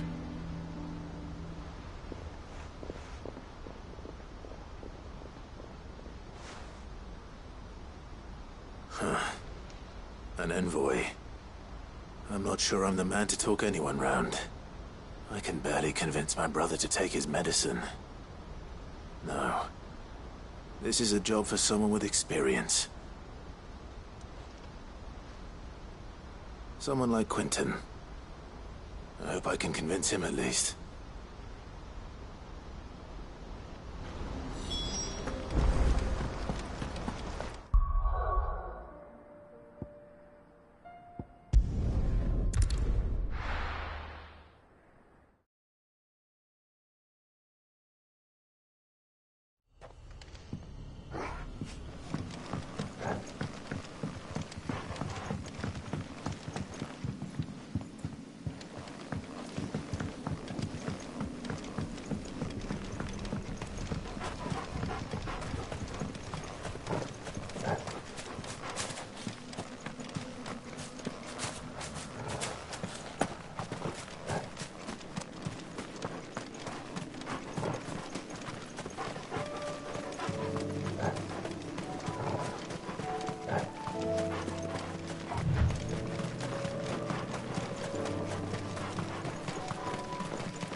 Quentin, I have a proposal for you. Do you now? Something tells me you'll be asking more of me than a cask of Gotand gold. Go on then. Propose.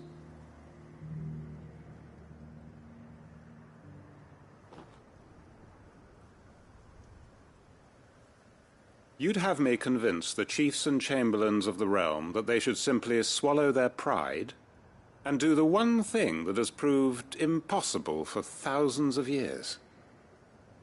Was there anything else? Perhaps I can fetch you a meat pie as well. I know it's a lot to ask, but I can think of none better suited to the role. And you'd have me give up what little I have left to do it. I told you, Clive. The people of Lost Wing are my family, and I cannot abandon them. You'll have to find someone else. I'm sorry to hear that. So am I. And why might that be? What he's asking. How's it any different to what you've done so far? They want you to speak for those who can't speak for themselves. That's what you do best. If it's the vineyard you're worried about, we'll see that the grapes are picked and the tons filled. You know we will. It's not that. Then what is it? You said yourself we're family. Don't you trust us? You know that's not what I'm... Then what are you saying? That only we are worth saving? Why turn your back on everyone else? You convinced us we could build new lives for ourselves, and if you can do that, who's to say you couldn't convince the entire realm? A stirring argument. I fear that any rejoinder I make might fall somewhat flat by comparison. So you'll join us? Where do you need me? Field Marshal Havel will want to speak with you in person. He's currently in Port Isolde. I can arrange for a party of Cursebreakers to accompany you there. That would be very much appreciated. I hear the roads are far from safe these days. Hopefully not for long. My uncle will want to know that his plan is taking shape.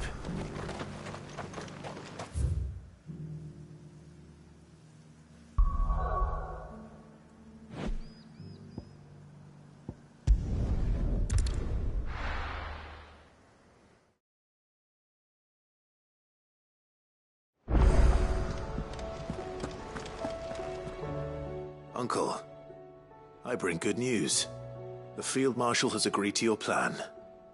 Ha! Of course he has. I didn't doubt you for a moment, dear boy. Rutherford is accompanying him back to your manor in Port Isolde as we speak. They will await your return there. As will one other. One other? Who, exactly? Lord Havel was concerned that even if he could get the realm's armies to agree to an accord, he might not be as successful in convincing those with political power.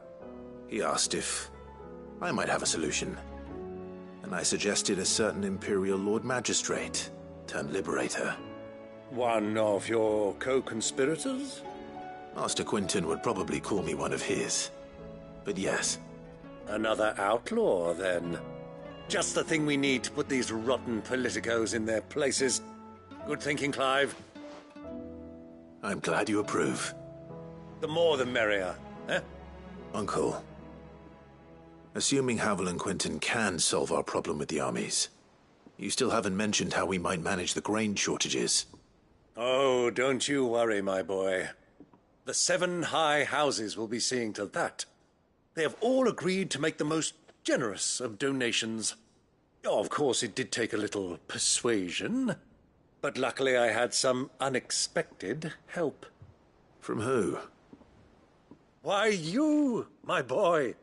Rumor has it that you rescued the Lady Ariane's head steward Rockford from a horde of bloodthirsty bandits. It was more of a handful. Well, the old battle-axe was so pleased. She had a shipload of talents delivered to my private docks by the next new moon. And when the other houses saw the parsimonious old crone's purse strings finally loosen, they as good as tripped over themselves in the rush to follow suit. I'm happy to hear it. Now, I must be getting back to the manor. Join us there at your earliest convenience, would you? Of course, Uncle.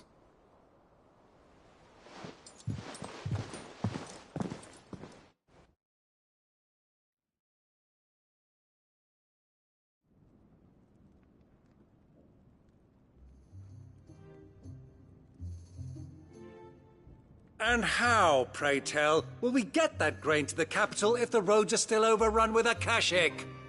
You find another bloody road. I only have so many men, and I'm not about to send them headlong into an ether flood. That is, unless you'd have them turn as well. Well, I'd certainly eat less. Says the man with a belly bigger than a band of curls. My soldiers actually need their rations. Without any food to keep them going, they'll be dead even before you've sent them on your fool's errand. If I may, gentlemen, perhaps I might suggest an alternative approach. Though supply routes are indeed disrupted, there is no shortage of ships. Indeed, they bob away in every bay from here to Randalar, awaiting a safe haven. Allow them to make port and fill their bellies full of grain. And once those who crowd the cities are fed, ferry the displaced back to the countryside to work the fallow fields. But I'm sure that you wish to continue your discussion. Forgive the interruption. Two such firm friends as yourselves need no help from the likes of me. Rutherford spoke fondly of the great bond between you. Us? Friends? I can't stand the man! Clive, I'm beginning to question the quality of the company you keep. And what kind of company were you expecting him to keep? The man's a criminal! Criminal? How dare you? You are not fit to breathe the same air as this fine, upstanding young gentleman. Upstanding? He calls himself Sid the Bloody Outlaw! Once more onto the breach.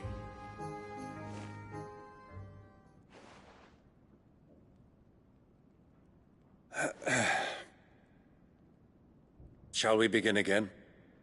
What we seek here is not to create a new nation, nor to claim the thrones of those that already exist. We wish simply to bring stability to the realm that mankind might weather the current storm. And to do that, we must convince those in power, the generals, the statesmen, the nobles, that our cause is just. There will be disagreements, yes. And I imagine some resistance, much resistance. But we cannot let that deter us. If we show them the path, show them that we walk it ourselves, then I am confident they will follow. The fate of the world lies in my nephew's hands, but the well-being of her people lies in ours. And we must not squander the chance that Clive has given us. Uncle Byron, Now, with that settled, let's move on to the signing of the Accord. For what great moment in history hasn't been accompanied by a little ceremony?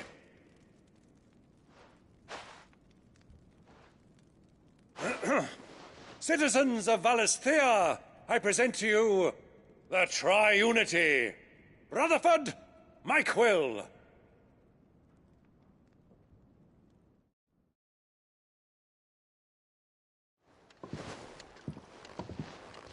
Well, my boy, the stage is set. That it is. This is the role you were born for. Now I ask only that you trust in the talents of your supporting cast. We shall play our parts to the best of our abilities, that you might have the opportunity to shine. The realm needs its Sir Crandall. And there is no better Crandall than you, Clive. I want you to keep this signed accord as proof of our faith in you. I will. Thank you, Uncle.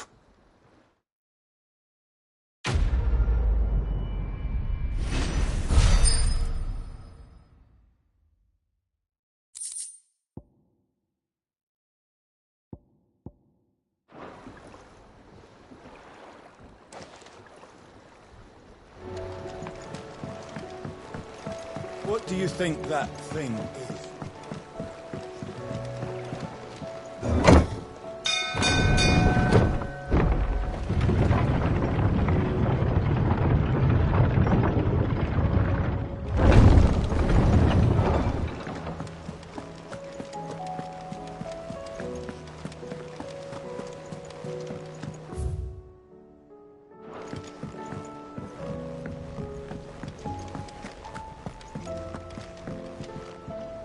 Vivian, I read your note, and I'd be happy to help you find the book you're looking for. Thank you, Clive. But tracking it down will not be easy. Are you sure? Please. You have always granted me your wisdom and insight whenever I asked. It's only right that I return the favor. Or at least attempt to. You are too kind. Alas, what I ask of you is rather more trying than delivering the odd lecture. I spoke with Harpocrates to see if he had any inkling as to where another copy might be found, but... But perhaps it is best that you hear the details from him. If you say so. Forgive me, Clive, for asking this of you. But this book, it set me on the path to becoming who I am today. Its importance cannot be overstated.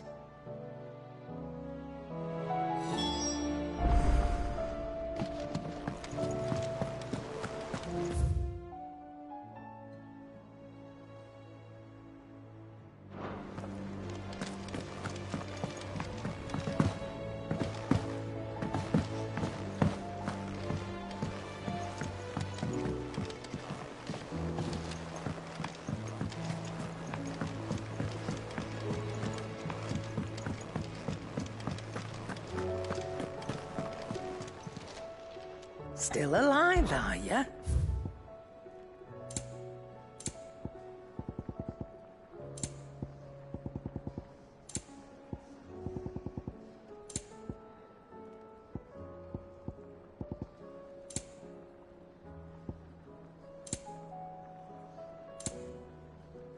Finished, are you?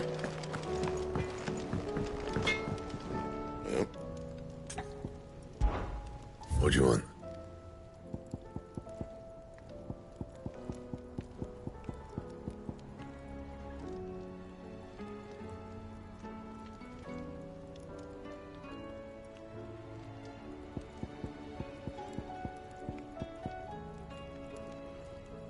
Anything else?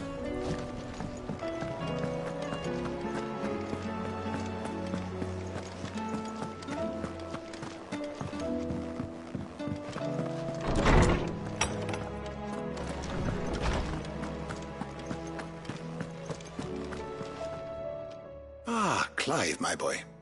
What a pleasure it is to see you. Harpocrates. There's something I need to ask you. I've been charged with locating a book called From a Distance. Then you seek a rare gem indeed. One whose name I had not thought to hear from your lips. You've been talking to Vivian. Right as always. But she didn't seem keen to tell me very much. I take it she didn't like what you had to say. And yet I gather it did naught to dissuade her. Clive, if the young professor has tasked you with obtaining a copy, I fear she asks the impossible. The executors would not allow it. The executors? Coveters of Secrets. A clandestine organization committed to the collection and intenebration of forbidden texts and technologies. One such text being the tome Vivian seeks, chronicling as it does the true history of the enslavement of bearers. A tale which could overturn the established order were it ever to become widely known. Or, so rumor has it. I've never actually read the thing, or even set eyes on it for that matter. How is it that I haven't heard of this organization? Why, secrecy is the executor's watchword. They lurk in the shadows, emerging only to seize that which must be seized, be it books, inventions, or people, before disappearing again, leaving nary a trace. Which would explain why Vivian's copy was snatched from her grasp not long after she found it. By the hand of the executors, yes. But what drives them? Self-interest or ideology? Fine question. Sadly, all that is known of the executors can be recounted in a single breath. You may just as soon ask me of their origins, numbers, or the identities of their leaders. Any answer I give would be pure speculation. Then my hunt was doomed from the first. What was Vivian expecting? That I'd pluck it from thin air? Not from thin air, no. From ash. Rumors of the executors are rife among the scholars of Storm. but rather less so across the strait. I have a friend. Well, I had a friend in the village of Garnick, a collector of rare tomes, upon which subject we would oft correspond. Alas, I have heard naught from him since the skies fell dark. And no doubt he too has turned. But though he did not mention it by name, it is possible that a surviving copy of From a Distance yet rests upon one of his many shelves, quietly awaiting discovery. If you were, by some chance, able to save even a single book from the poor man's library, I know his soul would rest easier. Very well. When I next find myself in Waloed, I'll be sure to pay Garnick a visit.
If you have a... That's it! I knew it! The answer was right here under my arse all along! If this doesn't steer to the skies, nothing will! To the skies? You aren't trying to give the Enterprise wings, are you? What else would I be doing? The children seem to think you're avoiding them. They're worried about you. Is this really so important that you need to shut yourself away from everyone? The Enterprise is already the fastest ship in the realm, and that's with the sea beneath her. But what if she weren't bound to the waves? What if she weren't bound to anything at all? It's not fair. The gods get the skies all to themselves, so I'm gonna do something about it. The Fallen had their chance, but they relied too much on magic. And see where that got them? But not me. I've discovered how to do it without. Well, almost. First I need to make a prototype. And is that a one-woman job? Are you volunteering? I'll have you know the Enterprise is my baby. But if a godfather's offering to lend a hand, I'd be happy to take it.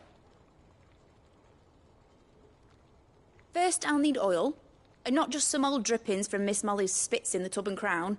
Refined stuff, like they make in Ordil. Then I'll need some bone, or shell. Light, strong, preferably no longer attached to the beast it belongs to. If it's beast bones you're after, I'm sure the Cursebreakers will know where you might find some. No, they'll know where you might find some. You're the one who offered to help, remember? I should speak with one of the Cursebreakers before I set off for Old Hill. See if I can't find this bone while I'm there as well.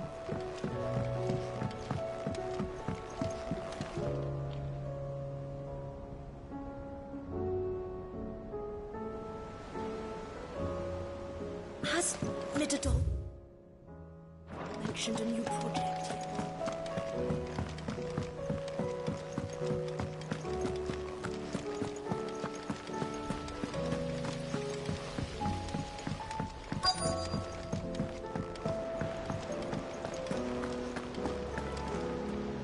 All right, Sid.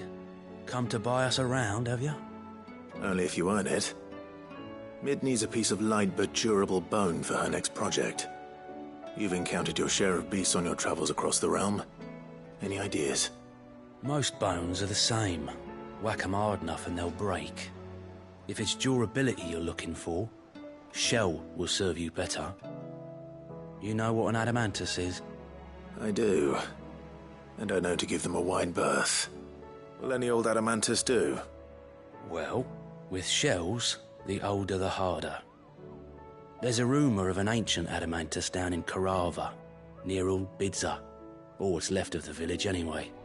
But don't expect to make quick work of the bastard. There's a reason it's lived as long as it has. I'll keep that in mind. Thank you.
entire village looks abandoned. Now, which house would a bookworm live in? There's more!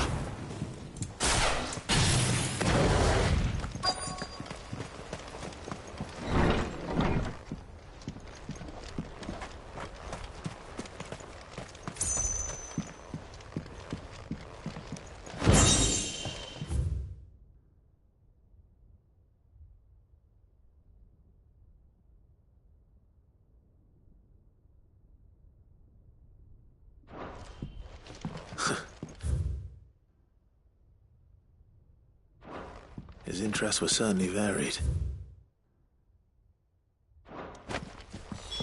This is it. But if what it says is true, I need to get this back to the hideaway.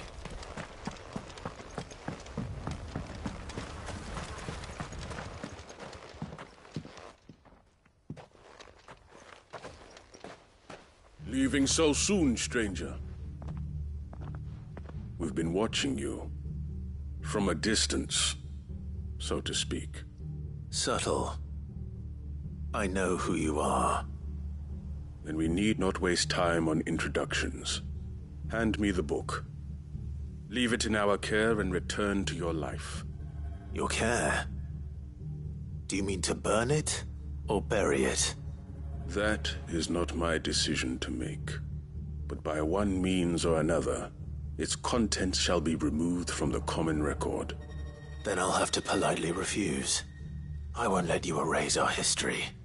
Then we find ourselves at an impasse. Very well. The book can just as easily be pried from your dead hand.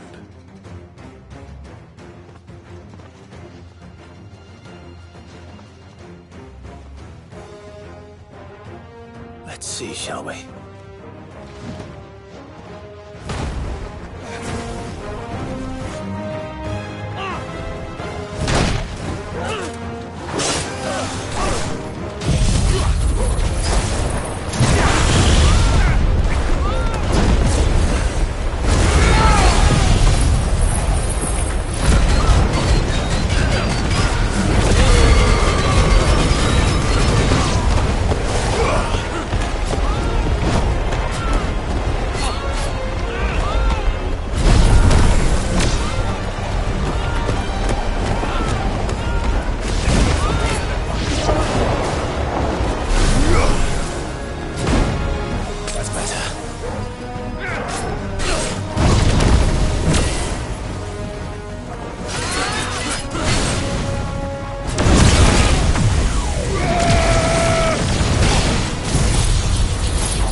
Impressive. But we have other means. We shall claim the book yet. Why do you want it so badly anyway? It lays out in no uncertain terms the vanity and avarice of mankind. It tells the shameful history of the persecution and oppression of a gifted few by a giftless many. Would you say that this interpretation was correct? I don't know. You don't know. Your sword may be sharp, but your wits are dull. So let me answer for you. There is no correct interpretation of history. That a series of events took place may be proved beyond a doubt. But there can be no single, immutable explanation as to why they came to pass. It is a question of numbers and of belief. If enough people believe that a set of events occurred for a reason, that belief becomes the truth. So you're trying to control the truth? We are trying to protect people from themselves, from knowledge that would bring them naught but pain. That is all. You may keep the book, for now. The world is small. We shall meet again. Until then. Wait! Damn it. Let's get this back to Vivian. Perhaps she can explain what that was all about.